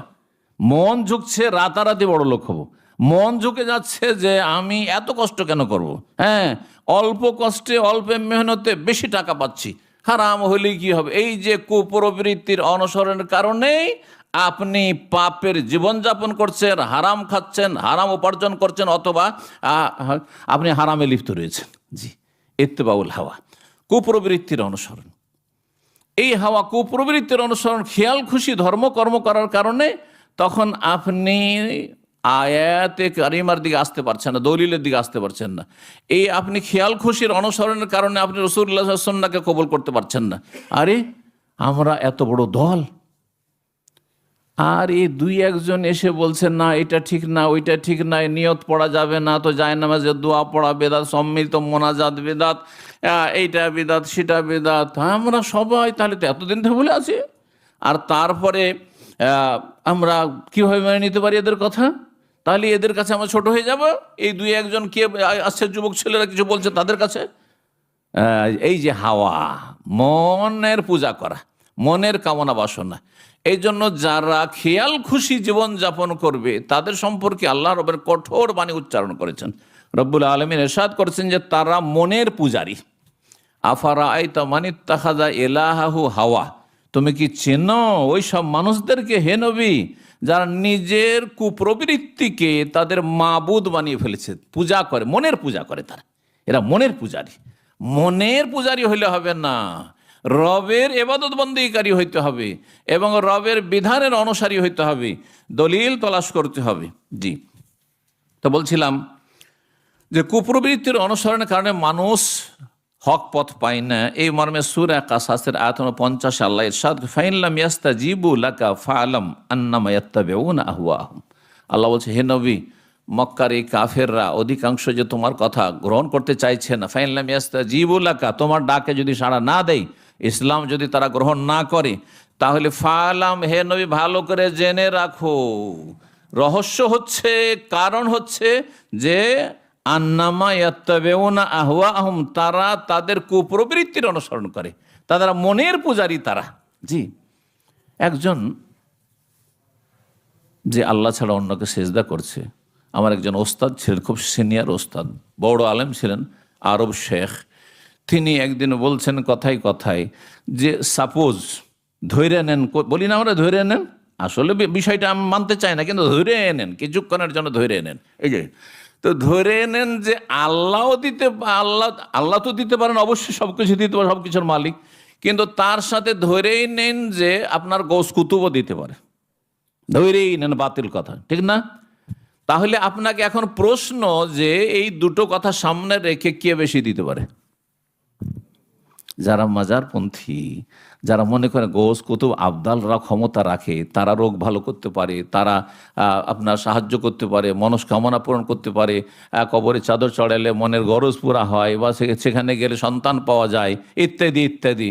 তো তাকে জিজ্ঞাসা, এই শ্রেণীর মানুষকে আমি জিজ্ঞাসা করছি, ওই আমার ওস্তাদের শিক্ষা দেওয়া কথা ছাত্র জীবনের, যে কে বেশি দিতে পারেন? আল্লাহর কাছে চাইলে আল্লাহ বেশি দিতে পারেন না আপনার ওই জিলানি চিশতি বেশি দিতে পারে? বলুন তো দেখি। তাহলে যে বেশি দিতে পারে তার কাছে আল্লাহ বলছে ফাইন্নি করি, আমি তো কাছে। তো কাছে যেই সত্তা রব্বুল আলামিন, আর সব ভাষাই বুঝেন, সব ভাষাই জানেন, সবই শোনেন, একসাথে যতই আরজি আর দরখাস্ত আসুক সব আল্লাহ শুনছেন। আমাকে যদি দুই দিক থেকে দুইজন দুটা প্রশ্ন করেন, এই কানে একজন এই দিক থেকে সে একটা প্রশ্ন, এই বুঝে সে একটা প্রশ্ন, আমি দুটোই বুঝবো না, কত দুর্বল আমি, বুঝতে পারছেন না? আপনার দুই দিক থেকে দুজন দুজি কথা বলে শুনবেন। অনেকে কানে যখন নতুন নতুন মোবাইল আসলো, কানে যখন মোবাইল ধরে তখন ও কিছুই শুনে না, ওকে চিৎকার করে ডাক দিচ্ছে, আরে ভাই, না শোনেই না, ও যে ধরেছে তো ধরেছে। কথা বুঝতে পেরেছেন কত দুর্বল তাহলে আপনি? কিন্তু রব্বুল আলমিনের কাছে একসাথে সারা পৃথিবী থেকে যে মানুষ মুসলিমরা দোয়া করছেন, কত লোক একসাথে দোয়া করছেন, কত ভাষায় দোয়া করছেন, কত ভাষায় চাইছেন এবং কত রকমের দরখাস্ত করছেন, কত রকমের গরজের দরখাস্ত করেছেন, সব আল্লাহ পূরণ করছেন। তিনি হচ্ছেন আল্লাহ। ওয়া আতাকুম মিন কুল্লি মা সাআলতুমুহ, আল্লাহ বলছেন আল্লাহ তোমাদেরকে যা চাও, শুধু চাওয়া না, অনেক সময় আমরা চাই না কারণ জানি না যে তোমার কল্যাণ আছে, কিন্তু আল্লাহ জানছেন যে তোমার পরিস্থিতির দাবি হচ্ছে, চাওয়া হচ্ছে যে এটা তোমার দরকার, তখন সেটাও আল্লাহ দেন। অনেক সময় দেখবেন যে যে দোয়াটি করেননি সেটাই আল্লাহ দিয়ে আপনাকে উদ্ধার করে দিয়েছে। জি, একজন দিনদার মানুষ এটা হাড়ে হাড়ে টের পাবেন যে আমি যেটা চেয়েছিলাম সেটাই হয়তো ক্ষতি হতো, এর চাইতে ভালো আল্লাহ যেটা কখনো আমি চাইনি সেটাই আল্লাহ দিয়েছেন। অনেকেই আমরা যারা মাদ্রাসায় পড়েছি, আমাদেরকে অনেকে ডাক্তার ইঞ্জিনিয়ার বানাতে চেয়েছিল এবং একসময় হয়তো আমাদের মনকে দুর্বল করে ফেলেছে, কিন্তু রব এমন কিছু চেয়েছেন, যারাই চেয়েছিল তারা পরে বলেছে যে সত্যি আল্লাহ যা চান তাই হয়। সুবহানাল্লাহ। ওয়া আতাকুম মিন কুল্লি মা সাআলতুমুহ, তোমাদের সে লেসানুল হাল হোক বা লেসানুল মাকাল, হয় কথার দ্বারা চাইছেন আর না হলে আপনার পরিস্থিতি অবস্থা চাইছে যে আমার এটার প্রয়োজন, এটা আমার জন্য উপকারী, সেটা আল্লাহ দিয়ে থাকেন। সুবহানাল্লাহ। তিনি হচ্ছেন আল্লাহ। তো আল্লাহ রাব্বুল আলামিনকে বাদ দিয়ে আপনি সে দুর্বল, অসহায়, মৃত, যে তার কি হবে সে নিজেই জানেন না, সে কখন উঠবে নিজেই জানেন না, কখন হাসর হবে তার খবর নেই, তাকে আপনি ডাকছেন, তার কাছে সাহায্য চাইছেন। জি, বলছিলাম যে কুপ্রবৃত্তির অনুসরণ মানুষকে পথভ্রষ্ট করে। জি, আল্লাহ রাব্বুল সূরা কাহফের 28 ইরশাদ করেছেন, ওয়ালা তুতি মান আগফালনা কালবাহু আন যিকরিনা, হে নবী তাদের কথা শুনিও না, মানিও না যাদের অন্তরকে আমি গাফিল করে দিয়েছি আমার উপদেশ থেকে, ওয়াত্তাবা হাওয়াহু, যারা কুপ্রবৃত্তির অনুসারী, ওয়াকান আমরহু ফুরতা, তাদের জীবনযাপন হচ্ছে সীমা লঙ্ঘনের। চতুর্থ বাধা তা হচ্ছে অতি ভক্তি। কারো অতি ভক্তি, আমি একটা কথা অনেক আগে থেকে বলি সবাইকে, যে যদি দুনিয়ার ক্ষেত্রে অতি ভক্তি দেখেন তো আমাদের দেশে একটা প্রবাদ আছে, চোরের লক্ষণ। আর ধর্মের ক্ষেত্রে, ইমান ইসলামের ক্ষেত্রে যদি দেখেন খুব অতি ভক্তি, একজনের সে সালাম করছে, সালাম আলাইকুম হুজুর কেমন আছেন, হ্যাঁ, আর তো অনেকে এসে সেজদায় ঝুঁকেই যাচ্ছে একবারে, অতি ভক্তি করছে না, করছে না? অতি ভক্তি বেদাতির লক্ষণ। ভালো করে শোনেন, অতি ভক্তি বেদাতির লক্ষণ। ভালো করে শুনবেন, আমার ভক্তি যতটা নবী শিখিয়েছেন, মোসাফা করবেন এক হাত, আবার দুই হাত কেন, আবার ঝুঁকিয়ে কেন, আবার বুকে হাত কেন ফিরাচ্ছেন আপনি, এগুলো অতি ভক্তি, এগুলো বেদাতির লক্ষণ। ভালো করে শুনে রাখেন। তো বলছিলাম, অতি ভক্তির কারণে কাউকে আপনি এত বেশি ভক্তি করেছেন যে অন্য কেউ যতই দলিল বলুক মানবেনই না, আপনি শুনবেনই না। জি, তারপরে কোন ব্যক্তির পক্ষ নেওয়া অন্ধভাবে, যেটাকে বলা হয় গোঁড়ামি, তাআসসুব, অন্ধভক্তি, অন্ধভাবে পক্ষ আগে থেকে আপনি রেডি, আমি এই তরিকাতে আছি, ছাড়বো না, আমি চিস্তিয়া তরিকা ছেড়ে আমাকে যদি বলে কাল আল্লাহ, আমি কিছুই মানব না। আমার সেন্টারে একজন নতুন ছেলে এসেছে, অনেক আগের কথা বলছি, দেখি যে বড় ধার্মিক, 5 টাইম নামাজ পড়ে, কিন্তু বুঝতে পারছি সে কোনো একটা পীরের মুরিদ আছে, ওর চেহারা আর চলাফেরা তার ওইসব দেখে বুঝতে পারছি, 15-20 বছর আগের ঘটনা। তো 2-4 দিন পরে ওর সাথে একটু পরিচয় করে তারপরে বললাম যে ইসলামিক সেন্টারে আসেন। এই কথা শুনতে দেখি খুব ভয় পাই, জানা, খুব ভয়ে ভীত সন্ত্রস্ত। তারপরেও তার সাথে একটু ফিরিয়ে হওয়ার চেষ্টা করলাম। তারপরে তাকে কয়েকদিন কথা বলার পর একদিন বলছে যে শেখ, আমি হচ্ছে অমুক পীরের মুরিদ, তো আমার জন্য কি ইসলামিক সেন্টারে যে শিক্ষা নেওয়া জায়েজ হবে? বুঝতে পারছেন? তার মানে ওরা শিখিয়েছে যে এই যে তরিকা ধরেছে, আমার তরিকা না, অন্য কোনো তরিকা যাবে না। আর ইসলামে কয় তরিকা আছে? ইসলামের তরিকা একটা না দুটা? হ্যাঁ, একটা না? তো একটি তরিকা, সেটা মোহাম্মদী তরিকা। যেই তরিকা দিয়ে আপনাকে আমাকে সবকে দাফন বিসমিল্লাহ ওয়া আলা মিল্লাতে রাসূলিল্লাহ। মিল্লত মানে তরিকা, বুঝা গেছে না? আর এই মিল্লত সম্পর্কে জিজ্ঞাসা করা হবে, মা দিন ওকা, তোমার দিন সম্পর্কে কোন জায়গায় আছে জিজ্ঞাসা করা হবে। মরণ থেকে শুরু করে, কবর থেকে শুরু করে একবার জান্নাত যাওয়া পর্যন্ত, যে তুমি চিস্তি ছিলে না মোজাদ্দিদি ছিলে না কাদেরি ছিলে, হ্যাঁ, না নকশবন্দি ছিলে, জিজ্ঞেস করা হবে। হ্যাঁ, তুমি সরচরমনাই ছিলে না সারসিনা ছিলে না জনপুরি ছিলে, জিজ্ঞেস করা হবে। না আটরসি ছিলে না ভান্ডারি ছিলে, জিজ্ঞেস করা হবে নাকি? আছে কোথাও? তো দেখান। তাহলে বোঝা গেল যে এগুলি হচ্ছে বাতিল। বাতিলকে ত্যাগ করতে হবে এবং সত্যকে গ্রহণ করতে হবে। কখনো কখনো নাম ধরে বলার প্রয়োজন না হইলে বুঝবেন যে হ্যাঁ, আয়াত আর হাদিসই শুনলাম, কিন্তু আমরা সব আপন তরিকাতে ঠিকই আছি। এসব তরিকা নেই আসলে। তরিকা একমাত্র রাসূলুল্লাহ সাল্লাল্লাহু আলাইহি ওয়াসাল্লামের তরিকা। সেই তরিকা তলাশ করতে হবে ইলমের মাধ্যমে, দ্বীনের জ্ঞান অর্জনের মাধ্যমে। সম্মানিত ভাতৃমণ্ডলী, বলছিলাম যে অতি ভক্তি, দেখেন যারা মযহাবী গোঁড়ামি করে, একজন ইমামকে আকাশে উঠিয়ে দিয়েছে, আর বাকি তিনজনের খবর নেওয়ার প্রয়োজন নেই। যদি বলে ইমাম শাফি বলেছেন, ইমাম আবু হানিফা বলেছেন, বা ইমাম মালিক বলেছেন, কোনো পরোয়া নেই, কারণ আমার ইমাম ওরা না। সালাফির বৈশিষ্ট্য হচ্ছে, আহলুল হাদিসের বৈশিষ্ট্য হচ্ছে, যারা 1400 বছরের ইসলামের উপর যারা আছে তাদের বৈশিষ্ট্য হচ্ছে, যেমন ইমাম আবু হানিফাকে ভালোবাসি রাহিমাহুল্লাহ, যেমন তেমনই ভালোবাসি ইমাম শাফিকে, সমানভাবে ভালোবাসি, তেমনই ভালোবাসি ইমাম মালিককে, তেমনই ভালোবাসি ইমাম আহমদ বিন হাম্বলকে, তেমনই ইমাম বুখারী, মুসলিম, আবু দাউদ, নাসাই, তিরমিজি, ইবনে মাজাহ, ইবনে তাইমিয়া, ইমাম মুহাম্মদ বিন আব্দুল্লাহ, সমস্ত উলামায়ে কেরামকে, কোরআন সুন্নাহর আলেমরা সারা বিশ্বে যখন এসেছেন তাদের সবাইকে ভালোবাসি। লা নুফাররিকু বাইনা আহাদিম মির রাসূলিহি, যেমন আল্লাহ কোরআন, আমি এই আয়াত থেকে এই শিক্ষা নিয়েছি, যেমন আল্লাহ বলছেন নবী রসুলে পার্থক্য করি না, যে আমি মোহাম্মদ সাল্লাল্লাহু আলাইহি ওয়াসাল্লাম মানি সেজন্য মুসা আলাইহিস সালামের মানহানি করব, বা তার মূল্য আমার কাছে নেই, বা ঈসা আলাইহিস সালামের মূল্য নেই। আমার কাছে রসুলুল্লাহ, আব্দুল্লাহ, আল্লাহর শ্রেষ্ঠ বান্দা সেই যুগের ঈসা আলাইহিস সালাম, এই বলে আমি বিশ্বাস করি। যেমন মহব্বত করি রসুলুল্লাহ মোহাম্মদকে, তেমনই বিশ্বাস করি আমি ঈসা আলাইহিস সালামকে, তিনি আল্লাহ রসুল, তেমনই বিশ্বাস করি মুসা আলাইহিস সালামকে, তেমনই বিশ্বাস করি ইব্রাহিম খলিলুল্লাহ আলাইহিস সালামকে। এইভাবে সমান লা নুফাররিকু বাইনা আহাদিম, একে মানি ওকে মানি না, এমন কাজ করে না হলে কাফের হয়ে যাব।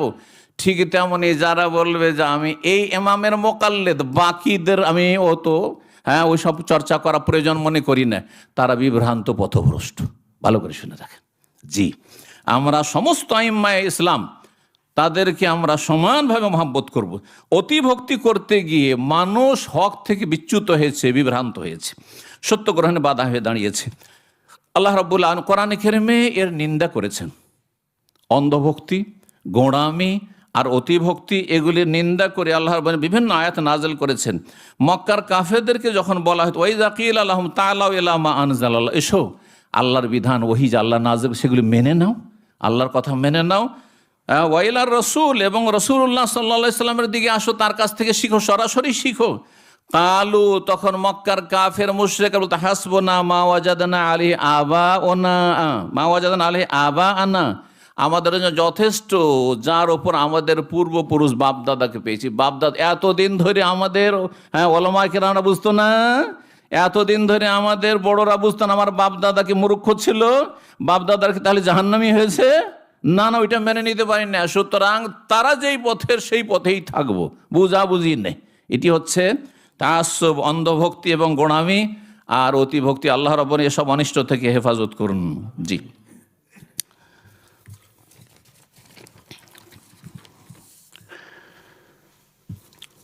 কয়টি বললাম?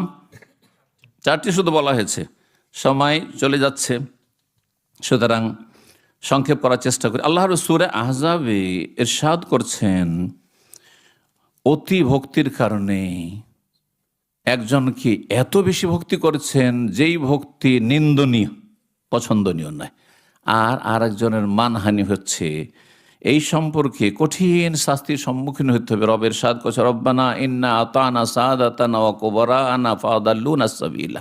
জাহান্নামে যখন জাহান্নামীরা যাবে, যারা অতি ভক্তির কারণে বিভ্রান্ত হয়েছে জান্নাতের রাস্তা থেকে, তৌহিদ সুন্নাত থেকে শিরক বিদআতে লিপ্ত হয়েছে, তারা জাহান্নামে যখন যাবে তখন তারা বলবে, আল্লাহ রব্বানা ইন্না আতানা সাদাতানা, আল্লাহ আমাদের বড়দেরকে আমরা মেনেছিলাম, ওয়া কুবরানা বুজরুগানের দিনকে আমরা সম্মান করেছিলাম, তাদেরকে মনে করে তারা নির্ভুল।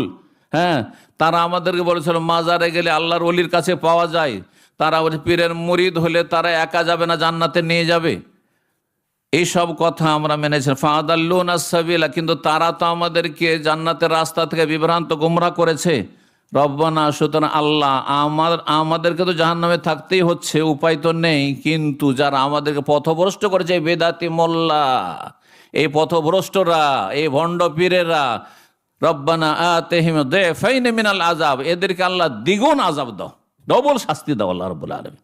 এইভাবে আল্লাহর কাছে দরখাস্ত করবে জাহান্নামী যারা গোমরাহ হয়েছে। তো ওয়াল আনহুম লানান কবির, এবং তাদেরকে মহা অভিসম্পদ করো, বড় লানত করো। আল্লাহ তোমার রহমত থেকে দূর করে দাও আমাদের চাইতে বেশি, যারা আমাদেরকে বিভ্রান্ত করে জাহান্নামের পথে নিয়ে এসছে।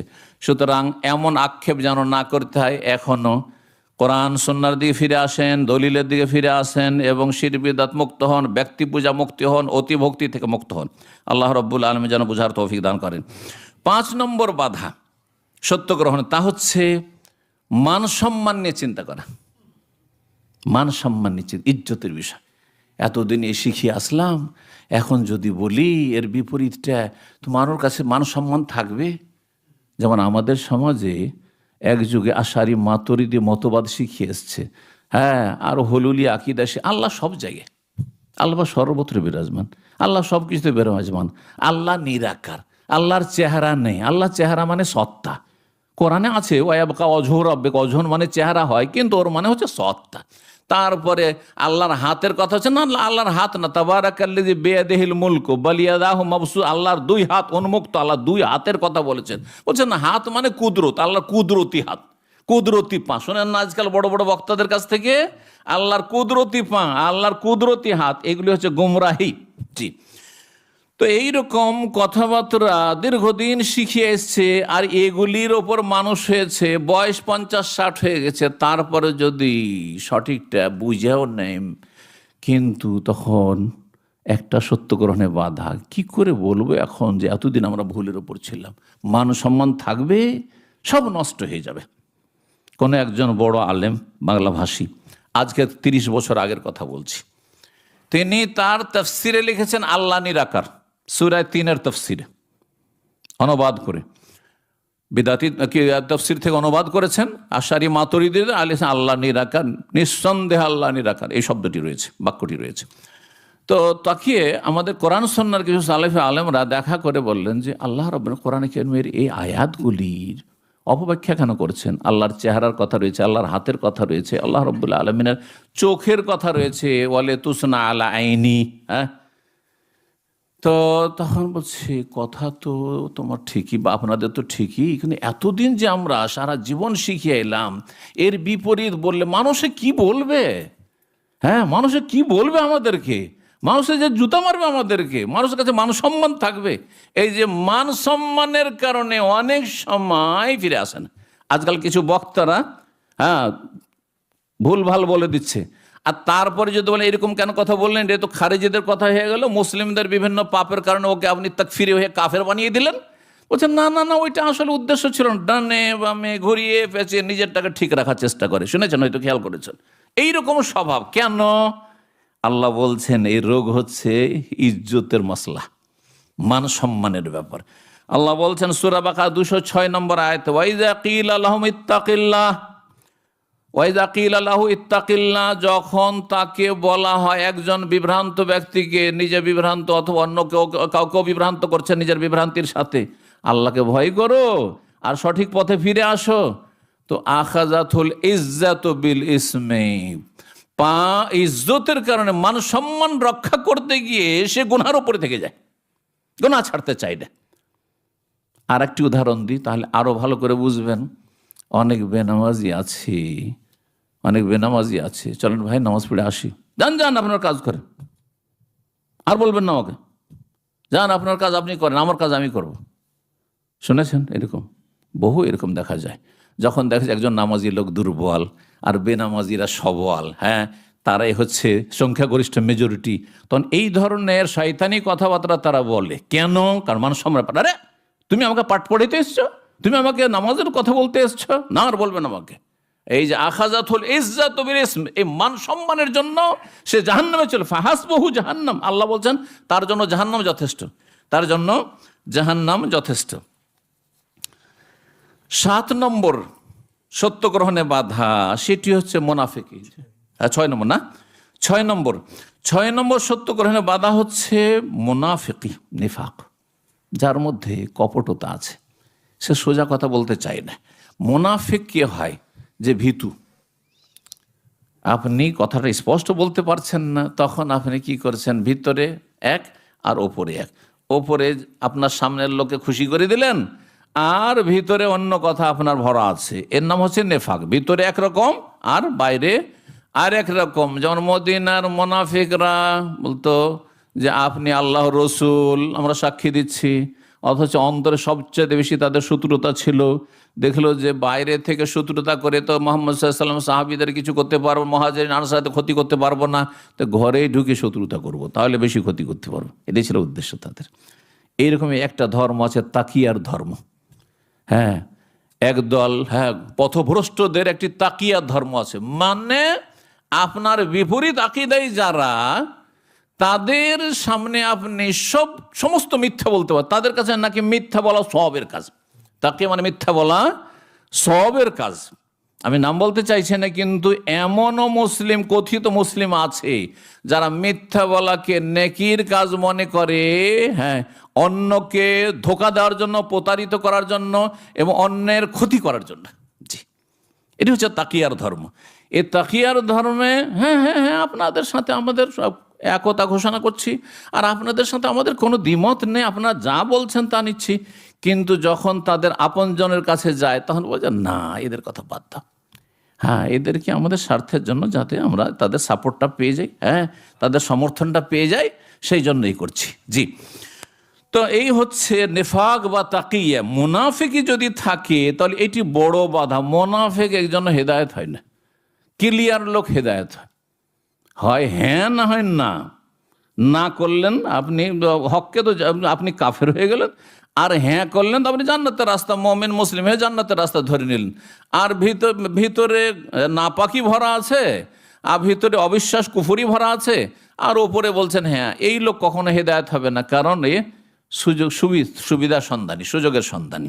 যার ফলে মুনাফিকির কারণে মানুষ কি হয়, হক থেকে বিচ্যুত হয়ে যায়। রব্বুল আলামিন কোরআনে কারিমে সূরা নিসার আয়াত নম্বর 61 ইরশাদ করেছেন, ওয়াইযা কিলা লাহুম তাআলাউ ইলা মা আনজালাল্লাহ, যখন তাদেরকে বলা হয়েছিল যে আসো আল্লাহর বিধান যা নাজেল করেছেন সেটা মেনে নাও, ওয়াইলার রাসূল, রাসূলের কাছে তোমরা বিচার ফায়সালা নাও। মুনাফিকদেরকে বলা হয়েছে রাআইতাল মুনাফিকিনা, হে নবী তখন তুমি তাদেরকে দেখবে, মুনাফিকদেরকে, ইয়াসুদ্দুন আনকা সুদুদা, তোমার থেকে তারা, আর নবী হচ্ছেন হক, নবীর কথা হচ্ছে হক, নবী থেকে তারা কি হয়ে যাবে, বাধাগ্রস্ত হবে, মানে নবীর কথা নেবে না, সাদরে গ্রহণ করবে না।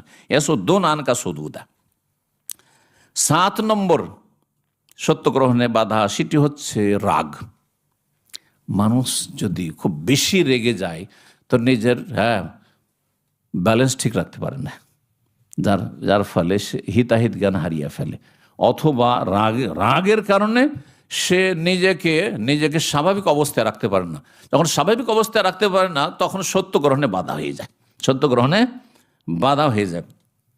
এই মর্মে একটি হাদিস শোনায়, এতক্ষণ তো আয়াতি শোনাইলাম, একটি হাদিস শোনাই।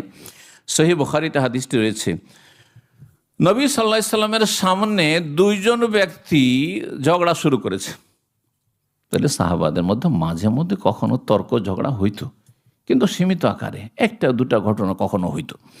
ইস্তাব্বা রাজুলান ইনদান নবী সাল্লাল্লাহু, নবী সাল্লাল্লাহু আলাইহি ওয়াসাল্লামের সামনে 2 জন এক অপরকে গালাগালি শুরু করেছে।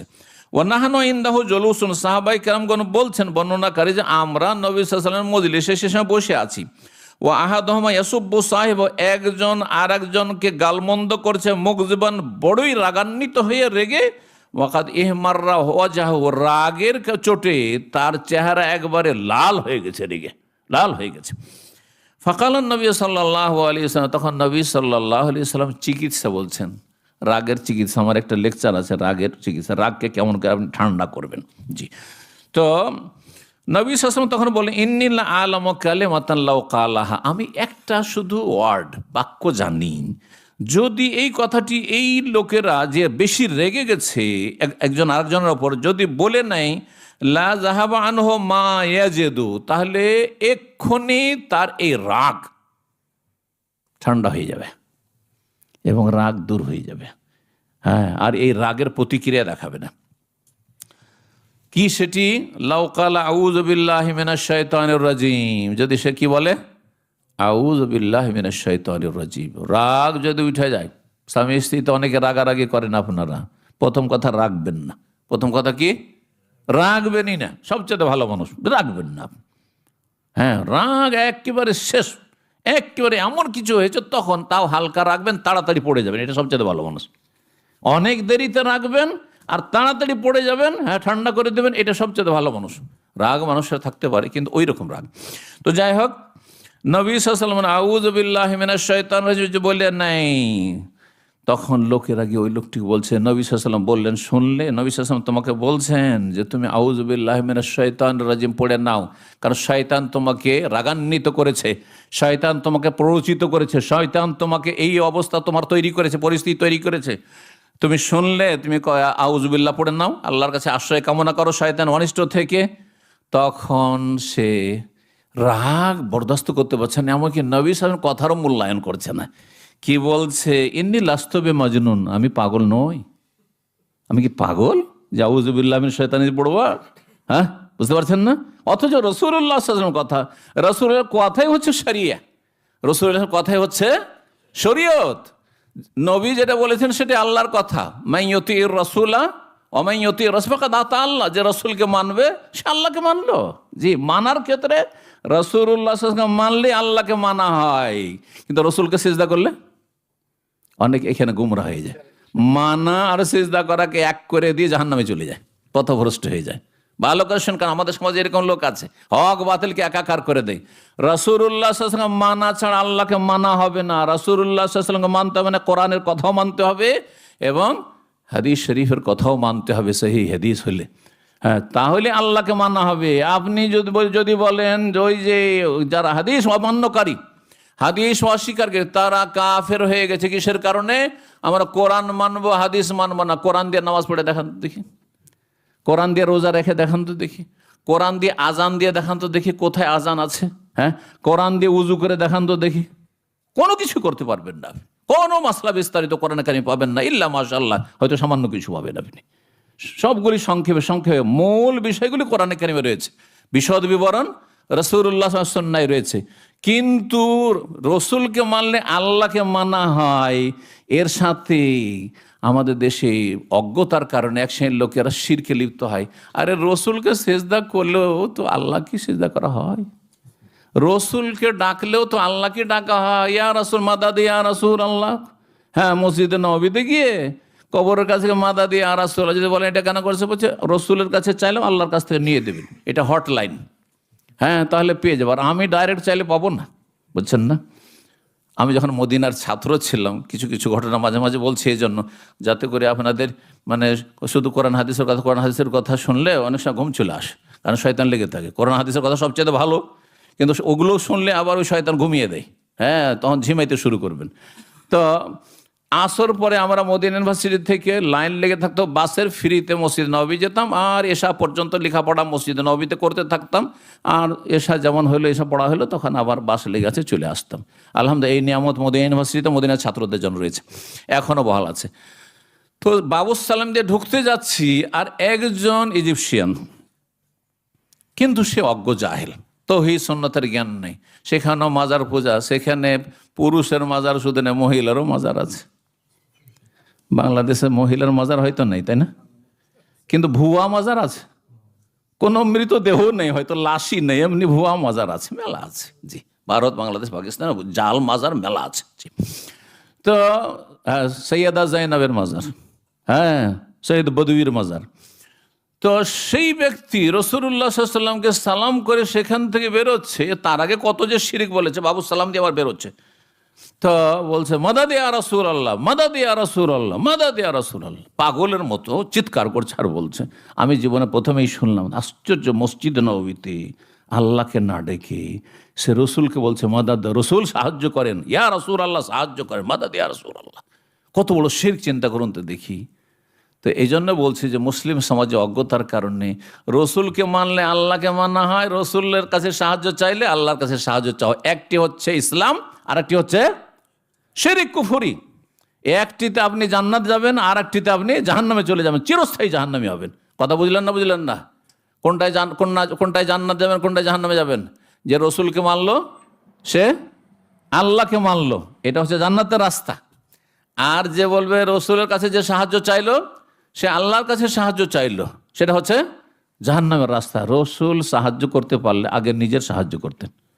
হ্যাঁ, তাহলে ওহদে তিনি আহত হইতেন না, দাঁত মোবারক শহীদ হইতো না, মাথা জখম হইতো না, তায়েফে রক্তাক্ত হইতেন না, এবং তার জীবদ্দশায় একটিও ছেলে সন্তান রাখতে পারলেন না, নাবালক সব মারা যেত না। রাসূলুল্লাহ সাল্লাল্লাহু আলাইহি ওয়াসাল্লামের চোখের সামনে 4 মেয়ের 3 মেয়েই মারা গেল। এমন কেউ আছেন আপনাদের মধ্যে? কেউ চাইবেন যে আমি বেঁচে থাকি আর আমার চোখের সামনে আমার ছেলে মেয়েরা, কচি কাচা আছে বা বড় ছেলে মেয়েরা মারা যাক আর আমাকে এই ব্যথা বরদাস্ত করতে হয়? কোনো বাবা চাইবেন না, মূর্খ বাবাও চাইবেন না। কথা ঠিক কিনা?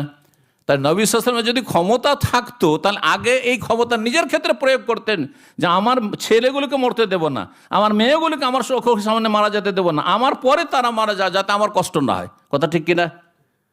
হ্যাঁ, কে ভালোবাসেন না? আর সবচেয়ে বেশি ভালোবাসতেন রাসূলুল্লাহ সাল্লাল্লাহু আলাইহি ওয়াসাল্লাম তার ছেলে মেয়েদেরকে, পরিবারকে। এতে কোনো সন্দেহ, এটা আমাদের ঈমান, জি, তিনি আমাদের জন্য আদর্শ জীবনের প্রতিটি ক্ষেত্রে। সম্মানিত ভাতৃমণ্ডলী, কথা না বাড়িয়ে এই ব্যক্তি কি করলো? রাগকে বরদাস্ত করতে না পেরে নবীর মানহানি করে বলল, আমি কি পাগল যে আউযুবিল্লাহি মিনাশ শাইতানির রাজিম পড়বো? এর রাগের কারণে সত্য গ্রহণে বাধাগ্রস্ত হয়ে গেল। অথচ রাগটা ঠান্ডা থাকলে, যদি ঠান্ডা মেজাজে থাকতো, তাহলে নবীর কথা নিতে অসুবিধা ছিল সাল্লাল্লাহু আলাইহি ওয়াসাল্লাম। 8 নম্বর সত্য গ্রহণে বাধা হচ্ছে অসৎ সঙ্গী। সঙ্গদোষে লহাভাসে। দেশে বড় ধার্মিক ছিলেন, আর এখানে আসার পরে কোন পাপিস্টের পাল্লাতে পড়ে গেলেন, কোন মদখোরের পাল্লাতে পড়ে গেলেন, কোন লম্পটের পাল্লাতে পড়ে গেলেন, আর তারপরে ধর্মকর্ম সব হারিয়ে দিয়ে হয় নাস্তিক হয়ে গেলেন, না হয়ে লম্পট চরিত্রহীন হয়ে গেলেন, আর মদে গাঁজায় ডুবে গেলেন। যতগুলি গাঁজাখোর আছেই, হ্যাঁ, যে কোনো স্তরের লোক মুসলিম সমাজের, এরা সঙ্গদোষে খারাপ হয়েছে, সঙ্গদোষে খারাপ হয়েছে। যে কোনো বেনামাজি যারা হয়েছে, একসময় নামাজি ছিল, নামাজ ছেড়ে দিয়েছে, কারণটা কি? সঙ্গদোষ। আমাদের এইরকম ছাত্র, এমন ছাত্র ছিল যে দাওয়ার কাজে আমার সহযোগিতা করত। কিভাবে আল্লাহ বিভ্রান্ত করে মানুষ যখন চেষ্টা না করে নিজের ইমানের হেফাজতের। আর সেই ছেলে একসময় তাহাজ্জুদ পড়তো, আল্লাহ তাহাজ্জুদ পড়তো, তাহাজ্জুদ গুজার ছেলে ছিল। আর তারপরে যখন তার সাথী সঙ্গী রুমমেটগুলো ধার্মিক ছিল, তখন এরকম অবস্থা ছিল। আর তার প্রথম দিকে বেশ আগ্রহ নিয়ে দিন শিখেছে। তারপরে কি করলো? ইন্টারনেটের একসময় ব্যবসা ছিল, ইন্টারনেটের কেবিনের ব্যবসা। তখন এইসব মোবাইল ফোন টোন আসেনি, আজকে থেকে অনেক 20-25 বছর আগে। তো সে ওই সব ব্যবসাতে লেগে সারা রাত ইন্টারনেটে পড়ে থাকে, সারা রাত ইন্টারনেট নিয়ে পড়ে থাকে। তারপরে রুমমেট বেনামাজিদের কাছে গিয়ে রুম নিল, তার সিট নিল। ধীরে ধীরে সে ইসলামিক সেন্টারে আসা বাদ দিল। তখন তার একজন ঘনিষ্ঠ বন্ধু নিয়মিত দার্সে আসে, তাকে বললাম যে অমুক ছেলেটি আসে না কেন? তো বলছে যে শেখ, ও তো খারাপ হয়ে গেছে, ও সারা রাত ইন্টারনেট পড়ে থাকে, আর তো ফজরের আগেখানে ঘুমিয়ে যায়। নাউযুবিল্লাহ। যেই লোকটি তাহাজ্জুদ পড়তো, 5 ওয়াক্ত নামাজ পড়তো, দিন শিখতো, সেই ব্যক্তি সঙ্গদোষে এখন বেনামাজি, তাহাজ্জুদ গুজার বেনামাজি হয়ে গেছে। এবার বুঝতে পারছেন? সুতরাং আপনার ছেলে মেয়েদের জন্য ভালো সঙ্গী চয়েস করবেন, ভালো পরিবারের সাথে সম্পর্ক রাখবেন, ভালো পরিবারের ছেলে মেয়েদের সাথে সম্পর্ক রাখবেন, আর অসৎ ছেলে মেয়েদের সাথে মিশতে দেবেন না। অসৎ সঙ্গ থেকে আপনি বাঁচিয়ে রাখবেন, নিজেকে বাঁচিয়ে রাখবেন, নিজের পরিবারকে বাঁচিয়ে রাখবেন, ছেলে মেয়েকে বাঁচিয়ে রাখবেন। আল্লাহ যেন তৌফিক দান করেন। না হলে কিয়ামতের দিনে বড় আক্ষেপ করতে হবে। সূরা ফুরকানে আল্লাহ রাব্বুল ইরশাদ করে, ইয়াউমা ইয়াযু যালিমু আলা ইয়াদি।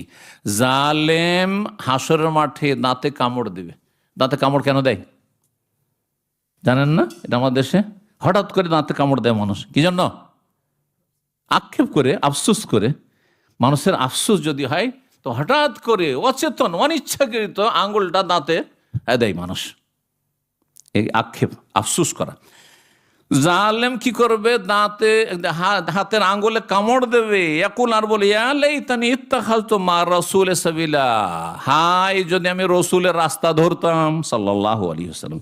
ইয়া ওয়াইলাতা লাইতানি লাম আত্তাখিজ ফুলানান খালিলা, হাই দুর্ভোগ, হাই সর্বনাশ, যদি অমুককে আমার দোস্ত হিসাবে না গ্রহণ করতাম, অমুকের সঙ্গ না ধরতাম তো গাঁজাখোর হইতাম না, অমুকের সঙ্গ না ধরতাম তো মদে আমি আসক্ত হইতাম না, অমুকের সঙ্গ না ধরতাম তাহলে আমি লম্পট এরকম হয়ে চরিত্রহীন হয়ে যেতাম না। আল্লাহ রাব্বুল আলামিন হেফাজত। অমুকের সঙ্গ ধরে আমি চোর হয়ে গেছি, অমুকের সঙ্গ ধরে আমি ডাকাত, যারা চোর, যারা খুনি, যারা ছিনতাইকারী, তার কিভাবে এতে গেছে। অথচ ভালো মানুষের ছেলে ছিল, ভালো পরিবারের, মুসলিম পরিবারের ছেলেরা ছিল, তারা কি করে খারাপ হয়েছে, সঙ্গদোষে সর্বনাশ হয়েছে। আরবিতে এই জন্য একটি প্রবাদ হচ্ছে আস-সাহেব সাহেব, মানে সঙ্গী টেনে হেঁচড়ে নিয়ে যায়, হ্যাঁ টেনে নিয়ে যায়। জি, লাকাদ আদাল্লানি আনি যিকরি, এই আমার অসৎ বন্ধু আমাকে আল্লাহ তোমার উপদেশ থেকে, কোরআনের বিধান থেকে, আসমানি বিধান থেকে পথভ্রষ্ট করেছে। বাদা ইজ্জাআনি, অথচ আমার কাছে সেই ইসলামের বিধান এসেছিল। ওয়াকানা শাইতানু লিল ইনসানি খাজুলা, শয়তান মানুষকে লাঞ্ছিত অপদস্থ করে, মানুষ শয়তান অপদস্থ করে, কেউ কাজে আসবে না হাসর মাঠে আপনার। যার কারণে আপনি খারাপ হয়েছেন সে জাহান্নামে যাবে, আপনাকেও জাহান্নামে যেতে হবে। আর জিন শয়তান আপনাকে অসহায় ছিল, সেখানে তার কোনো ক্ষমতা থাকবে না। কয়টি হলো? 8। 9 নম্বর সত্য গ্রহণে বাধা হচ্ছে মানুষের ক্ষমতা, প্রভাব, মান সম্মান নিয়ে যদি আশঙ্কা হয় যে আমি যদি এই সত্যটা মেনে নিই তো আমার তো রাজত্ব থাকবে না, হ্যাঁ আমার নেতৃত্ব থাকবে না, আমার ক্ষমতা থাকবে না, আমাকে কেউ ভোট দেবে না, এসব কথাবার্তা বললে আমি তো একঘরে হয়ে যাব, আমার মান সম্মান চলে যাবে, হ্যাঁ আমাকে কেউ মানবে না। জি, যারা মদিনা থেকে লেখাপড়া করেন মাদানী আলেমরা, তারা বাংলাদেশে গিয়ে এক একজন যদি পীরের আস্তানা নিয়ে বসেন যে আমরা এখন মুরিদ বানাচ্ছি, তাদের মুরিদের সংখ্যা সবচেয়ে বেশি হতো। হবে না? হবে না? কারণ হ্যাঁ বেদাতপন্থীদের মদিনার ভক্তিটা মক্কার চাইতে অনেক বেশি। মদিনার গান মেলা শুনেছেন, দেশে গজল শুনেছেন, মক্কার গান কখনো শুনেছেন? মক্কার গজল শুনেছেন? কোনদিনকে চিন্তা করেছেন যে এত কেন মদিনার গুণগান, এত কেন মদিনার গজল, হ্যাঁ আর নাথ শরীফ, কিন্তু মক্কার কেন ফজিলতের কথা বয়ান করা হয় না আমাদের সমাজে? চিন্তা করেছেন কোনদিন? কারণ আমাদের দেশে যেহেতু তৌহিদের দিন কম রয়েছে, শিরক বেদাতের ধর্ম, আর শিরক বেদাতের ধর্ম হচ্ছে কবর কেন্দ্রিক। নবী সাল্লাল্লাহু আলাইহি ওয়াসাল্লামের কবর যেহেতু রয়েছে মদিনায়, সেই জন্য মদিনার এত তারিফ, কথা বোঝা গেছে, মদিনার এত গুণগান। জি, তো সম্মানিত ভাতৃমণ্ডলী, মান সম্মান অথবা রাজত্ব ক্ষমতা রক্ষার্থে সত্যকে প্রত্যাখ্যান করা, অস্বীকার করা। জি,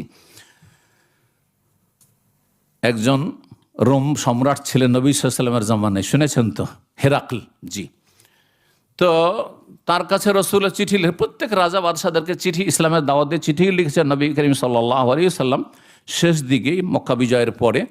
তো বিভিন্ন রকম প্রতিক্রিয়া এসছে, কেউ শক্ত প্রতিক্রিয়া দেখেছে, চিঠিকে ছিঁড়ে ফেলে দিয়েছে, যেমন পারস্য সম্রাট, তখন আল্লাহ রাব্বুল আলামিন সেই জাতিকে ধ্বংস, সেই রাজত্বকে ধ্বংস করেছেন, নবী সাল্লাল্লাহু আলাইহি ওয়াসাল্লাম বদদুয়া দিয়েছিলেন তাদেরকে, মাজ্জাকাল্লাহু মুলকাহু। আর এই কাইসার যে ছিল রোম সম্রাট, খ্রিস্টান সম্রাট, সে ভালোবাসা দেখিয়েছে, শ্রদ্ধা সম্মান দেখিয়েছে, উপঢৌকন হাদিয়া দিয়ে পাঠিয়েছে, আর সে আগ্রহ প্রকাশ করেছে ইসলাম কবুলের, কিন্তু সে ইসলাম গ্রহণ করেনি। কেন? চিন্তা করি, যদি ইসলাম গ্রহণ করি তো আমাকে তো মেরে ফেলে দেবে, আমাকে তো মদিনা পৌঁছিতে দেবে না, নবীর সাথে দেখা করতে দেবে না, এখানে আমাকে মেরে দেবে, রাজত্ব তো যাবে, জীবনটাই যাবে। সেজন্য রাজত্বের রক্ষা করি, সে আখেরাতে জাহান্নামে যেতে হোক সেটাকে মেনে নেব, কিন্তু আমি এই ক্ষমতা রাজত্ব ছাড়বো না। জাহান্নামে চলে গেছে, বুঝতে পারছেন? এই মর্মে সহিহ বুখারীতে লম্বা হাদিস রয়েছে, সেখানে তার মন্তব্যটি শোনাচ্ছি। এই রোম সম্রাটের মন্তব্যের কথা শোনাচ্ছি।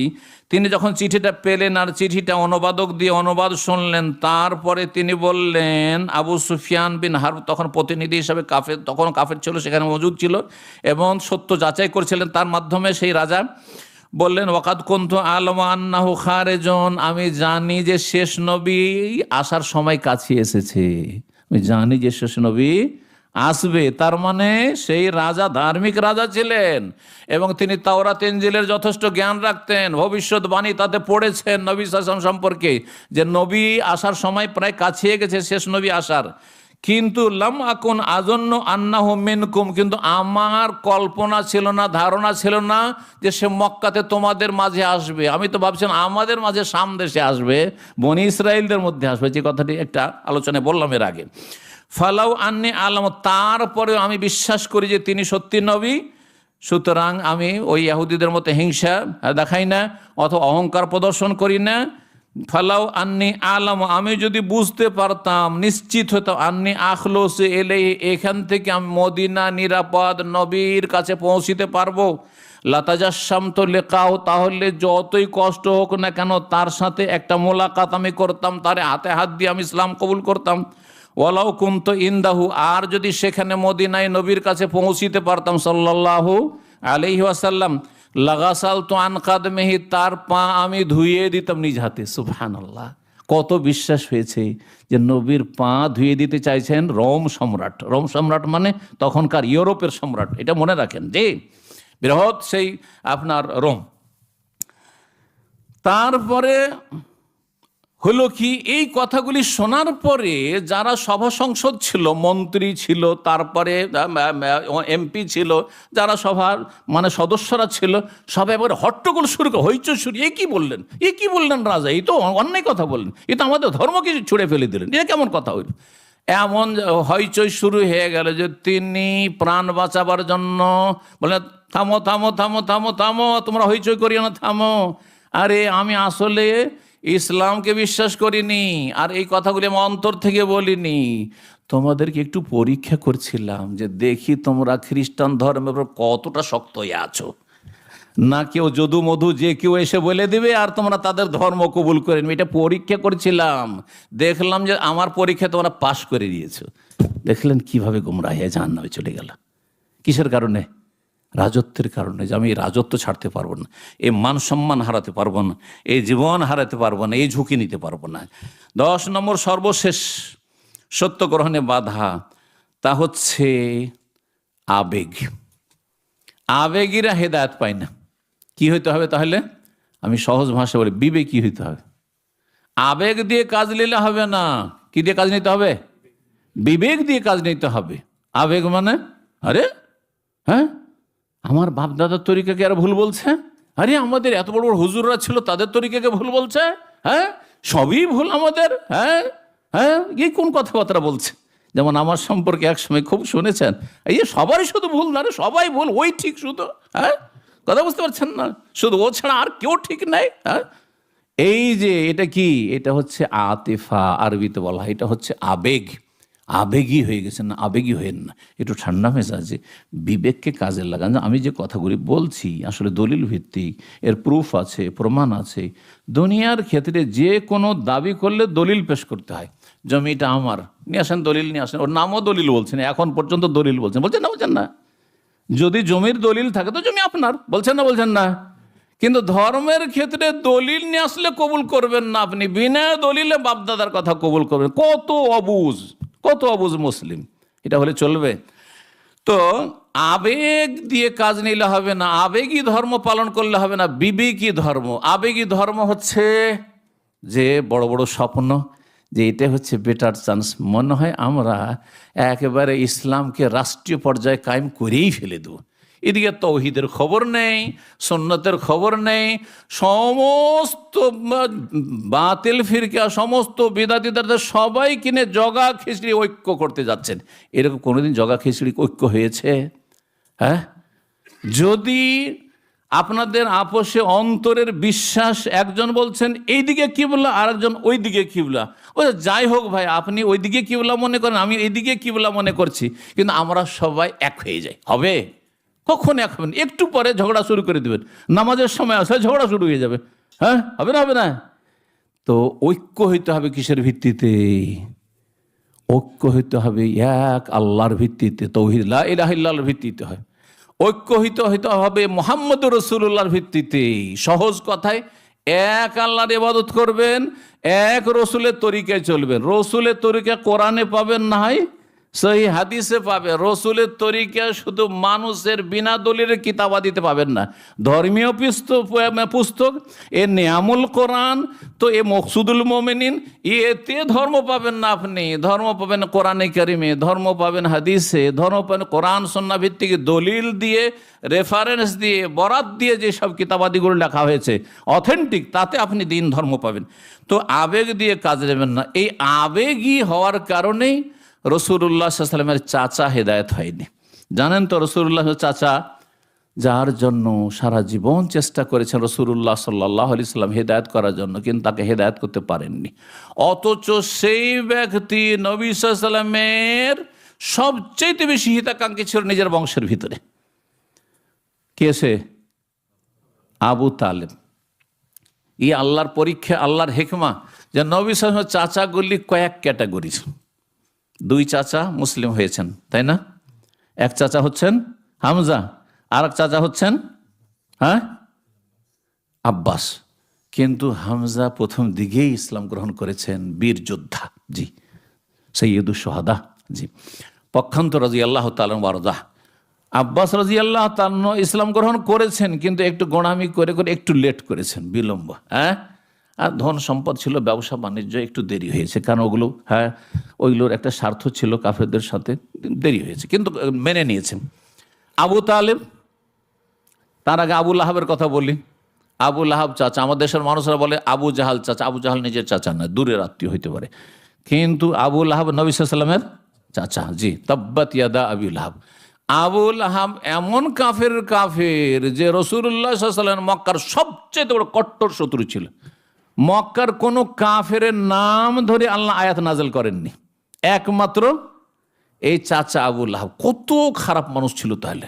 কারণ নিজের আত্মীয়, নিকট আত্মীয় যদি কষ্ট দেয়, তাহলে তাতে বেশি কষ্ট হয়, বেশি কষ্ট হয়। পর লোক কষ্ট দিলে অত কষ্ট হয় না, বোঝা গেছে না?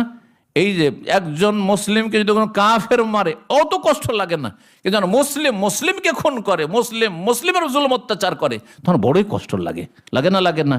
আর সেও যদি আপনার নিকট আত্মীয় হয়, আপনার বংশের হয়, আপনার রক্তের হয়। তো এই কট্টর দুশ্মন ছিল এই আবু লাহাব। পক্ষান্তরে আবু তালেব কাফের হইল, কোনোদিন নবী সাল্লাল্লাহু আলাইহি ওয়াসাল্লামের সাথে দুশ্মনী করেননি, বরং কাফেরদের সাথে দুশ্মনী করেছে এই ভাতিজাকে রক্ষা করার জন্য, ভাতিজার সেফটির জন্য, ভাতিজার সার্বিক নিরাপত্তার জন্য। অতদিন পর্যন্ত নবী সাল্লাল্লাহু আলাইহি ওয়াসাল্লামের গায়ে কেউ হাত দিতে পারেনি, যতদিন পর্যন্ত আবু তালেব বেঁচে ছিলেন। কিন্তু ইসলাম যখন কবুলের কথা বলা হয়, তো বাবা এইটা পারছি না, এইটা পারছি না। রোগ ছিল, সত্য গ্রহণে বাধা ছিল একাধিক। তার মধ্যে একটি হচ্ছে আবেগী ধর্ম পালন করা, আর একটি হচ্ছে কি, সেটা হচ্ছে অন্ধভক্তি। বললাম না একটা কারণ? অন্ধভক্তি, অতি ভক্তি, বংশের বাপদাদার অতি ভক্তি, তারপরে গোঁড়ামি। বাপদাদার তরিকা ছেড়ে যাও না, বাপদাদা যেদিকে আছে সেদিকে থাকবো। বাবা, তোমার নতুন কথা আমি শুনতে পারছি, তোমাকে ভালোবাসি, তোমার কথাগুলিও ভালো লাগছে, কিন্তু তোমার কথা রাখতে পারছি না, জি। তো এই মর্মে আবু তালেব যদি বিবেক দিয়ে কাজ নিত, যে আমার ভাতিজা কি বলছে একটু ভালো করে বুঝি, আর আমি এই আবেগী হব যে আমার বাপ, আমার আব্দুল মুত্তালিব, তার বাবা হাশেম, আব্দে মনাফ, তারা যেই পথের প্রতি কিছু 360টা মূর্তির পূজা করেছে, সেজন্য আমাকে করতে হবে না। দুনিয়ার ক্ষেত্রে তেমনটা করেন না, কেউ করেন না। দুনিয়ার ক্ষেত্রে আপনাদের অনেকের বাবা কৃষি কাজ করেছে, চাষি ছিল না? অনেকের বাবারা একেবারে গ্রামের গরিব মানুষ ছিল, অথবা সাধারণ একজন দেশেই থেকেছে, বিদেশের মুখ দেখেনি, তারপরে দুনিয়া করার জন্য এত দূরে কেন চলে এসছেন? এইটা আবার ভালো বুঝেছেন। কিন্তু যখন ধর্মের কথা বলা হচ্ছে না, বাপদাদা ধর্ম ছাড়বো না, আমার বাপদাদা যেটা করেছে ওই তরিকেরই থাকবো, ওই মশলা কি থাকবো, এটা করলে হবে? ওই ক্ষেত্রে আরও বেশি বোঝার চেষ্টা করতে হবে। তো এই আবু তালেব এই গোঁড়ামিও করেছিল, আর আবেগ দিয়ে কাজ নিয়েছিল, বিবেক দিয়ে কাজ নেয়নি। তার ঘটনাটি সংক্ষেপে শোনাই, যদিও সময় শেষ হতে যাচ্ছে। রাসূলুল্লাহ সাল্লাল্লাহু আলাইহি ওয়াসাল্লাম আবু তালেবের ইন্তেকালের দিন সারা জীবন হেদায়েত করতে থাকলেন, কিন্তু হেদায়েত তো হইল না। শেষখানে শেষ চেষ্টা করার জন্য গেলেন শেষ ইন্তেকালের সময়, মজলিসে গিয়ে বসলেন। আগে থেকে দেখছেন আবু জাহাল আগেই অ্যালার্ট হয়ে বসে আছে প্রস্তুত, যাতে করে মুহাম্মদ সাল্লাল্লাহু আলাইহি ওয়াসাল্লাম চাচাকে আবার তার ধর্মে না নিয়ে চলে যেতে পারে। মরার আগেখানে গিয়ে বসে আছে হাজির আবু জাহাল। জি, আরও বড় বড় নেতারা সব কয়েকজন বসে আছে। গিয়ে বললেন আবু তালেব, ইয়া আম্মে, হে সম্মানিত চাচা, কুল লা ইলাহা ইল্লাল্লাহ, শুধু লা ইলাহা ইল্লাল্লাহ বলেন, আল্লাহ ছাড়া কোনো সত্য মাবুদ নেই। আজকালকার আমাদের দেশীয় যদি জিকির উনি বুঝতেন তো জিকির পড়তে অসুবিধা কি? বাপদাদার ধর্ম, মাজার পূজাও ঠিক থাকলো, মূর্তি পূজাও ঠিক থাকলো, লা ইলাহা ইল্লাল্লাহ জিকিরও জপে নিলাম। এই হচ্ছে আমাদের দেশীয় ধর্ম, ঠিক না? জিকিরও করছেন আবার শিরিকও করছেন, লা ইলাহা ইল্লাল্লাহ খুব পড়ছেন আর শিরিকও করছেন না। তাদের মাতৃভাষা আরবি ছিল। আবু তালেব ভালো করে বুঝতে পারছিলেন যে লা ইলাহা ইল্লাল্লাহ বলা মানে নিজের হাতে মূর্তিগুলিকে খান খান করে টুকরো করে দেওয়া, ছিন্ন ভিন্ন করে দেওয়া, বাতিল বলে ঘোষণা করা। তাই তিনি বললেন, নবী সাল্লাল্লাহু আলাইহি ওয়াসাল্লাম যখন বলেন লা ইলাহা ইল্লাল্লাহ বলেন, চাচা কালেমাতান আশহাদু লাকা বা ওয়াহাজ্জু লাকা বিহা ইনদাল্লাহ, আল্লাহর কাছে গিয়ে আমি আপনার পক্ষ থেকে বাদ অনুবাদ করব, আল্লাহর সামনে হুজ্জত পেশ করব, দলিল পেশ করব, আমার চাচা মুসলমান হয়েছে, আমার চাচা কালিমা পড়েছে। তো রাসূলুল্লাহ বারবার বলতে থাকলেন, আর ওইদিকে আবু জাহাল বলছে, আতারগাবু আন মিল্লাতি আব্দুল মুত্তালিব, তোমার বাবার তরিকা ছেড়ে দিবে তুমি? হ্যাঁ, তোমার বাবা এত প্রভাবশালী মানুষ ছিল, কাবার মোতাওয়াল্লি ছিল, তার তরিকা বাদ দিবে তুমি? এটা কেমন কথা হইল? আবেগে আঘাত করছে, নক করছে। রাসূলুল্লাহ সাল্লাল্লাহু আলাইহি ওয়াসাল্লাম বারবার করে কালমা পেশ করতে থাকলেন। ওয়ায়াউদান বিতিলকাল মাকালা, আর ওই দুই কাফের নেতা বসেছিল আবু জাহল আর একজন তার সঙ্গী, তারা বারবার করে বিভ্রান্ত করতে আছে, তার আবেগে আঘাত করছে। হাত্তা কাল আবু তালেব আখির মা কাল্লাম, আবু তালেব শেষখানে বলে উঠল, হুয়া আলা মিল্লাতে আব্দুল মুত্তালিব, বাবারে তোমার কথা রাখতে পারছি না, আমি আমার বাবা আব্দুল মুত্তালিবের মিল্লতের তরিকার উপরই থাকবো। এই বলেই দুনিয়া থেকে চলে গেল। আবা ইয়াকুল লা ইলাহা ইল্লাল্লাহ, বলতে রাজি হলো না, জাহান্নামে চলে গেল। সবচেয়ে হালকা আযাব জাহান্নামে। এই আবু তালেবকে হবে কিসের জন্য? হালকা কেন হইল? জাহান্নাম মাফ হইল না, কারণ কাফেরকে কখন আল্লাহ জান্নাত দেবেন না। কাফের যে কুফরের অবস্থায়, মুশরিক যে শিরকি, বড় শিরকের অবস্থায় মারা যাবে, কখনো আল্লাহ জান্নাত দেবেন না। কিন্তু আযাব হালকা হতে পারে তাদের কিছু ভালো যদি কিছু থাকে। তো এই আবু তালেবের ভালো দিক ছিল যে সারা জীবন রাসূলুল্লাহ সাল্লাল্লাহু আলাইহি ওয়াসাল্লামের নিরাপত্তার জন্য সর্বাত্মক চেষ্টা করেছে। এই জন্য সবচেয়ে হালকা আযাব জাহান্নামে তার হবে। সেই হালকা আযাব কি হবে জানাই আছে আপনাদের? কি? পায়ে একটা স্যান্ডেল দেওয়া হবে আগুনের, ইয়াগলি মিনহুমা দিমাগুহুম, তার মাথার মগজ টকবক করে ফুটতে থাকবে। আল্লাহু আকবার। এতে যদি এত কঠিন আযাব হয়, তাহলে যারা জাহান্নামে পুরোটে জ্বলবে তাদের কি অবস্থা হবে? আজারান আল্লাহ ইয়াকুম মিনান নার। আল্লাহ রাব্বুল আলামিন আমাদেরকে জাহান্নামের আযাব থেকে রক্ষা করেন। আমার আলোচনা শেষ করছি, আর শেষখানে আবার বলবো যে সত্য গ্রহণে যেন কোনো বাধা না দাঁড়ায়। আপনি সত্যকে জানুন, মানে কোরআন এবং হাদিস শিখুন, ইসলাম শিখুন, আর তারপরে সে অনুযায়ী আমল করার চেষ্টা করুন। কে আমল করছে, কে করছে না, আর এই পথে কে বাধা দিচ্ছে, আর কি হচ্ছে না হচ্ছে সেগুলো দেখবেন না। আল্লাহ রাব্বুল আলামিন যেন কোরআন সুন্নাহর পথে থাকার তৌফিক দান করেন, সত্যকে সাদরে গ্রহণ করার তৌফিক দান করেন, সিরাতে মুস্তাকিমের ও সরল পথে আল্লাহ যেন অবিচল রাখেন, এবং জাহান্নামের পথ থেকে, গুমরাহি থেকে, বাতিল থেকে, মিথ্যা থেকে আল্লাহ রাব্বুল আলামিন যেন বেঁচে থাকার তৌফিক দান করেন, আর শিরক বিদআত থেকে আল্লাহ রাব্বুল আলামিন আমাদেরকে মুক্ত থাকার তৌফিক দান করেন, জান্নাতুল ফিরদাউস দান করেন, জাহান্নামের আযাব থেকে রক্ষা করেন। যেসব ভাই বোনেরা বিশেষ করে আজকে হাজির হয়েছে তাদের জন্য দোয়া করি, আল্লাহ আপনাদেরকে দুনিয়া আখিরাতে সার্বিক কল্যাণ দান করেন, বরকত দান করেন, পারিবারিক শান্তি দান করেন, আর্থিক শান্তি দান করেন, মানসিক শান্তি, শারীরিক শান্তি দান করেন, এবং সব রকমের আল্লাহ রাব্বুল সুখের সামগ্রী দান করেন। এবং আল্লাহর কাছে দোয়া, আল্লাহ আমাদের সকলকে, আমাদের ভাই বোনদেরকে জান্নাতুল ফিরদাউস দান করেন, জাহান্নামের পথ থেকে আল্লাহ যেন সবসময় ফিরিয়ে রাখেন। রব্বানা আতিনা ফিদ দুনিয়া হাসানা ওয়া ফিল আখিরাতি হাসানা ওয়া কিনা আযাবান নার। সুবহান রাব্বিকা রাব্বিল ইজ্জাতি আম্মা ইয়াসিফুন ওয়া সালামুল মুরসালিন ওয়াল হামদুলিল্লাহি রাব্বিল আলামিন।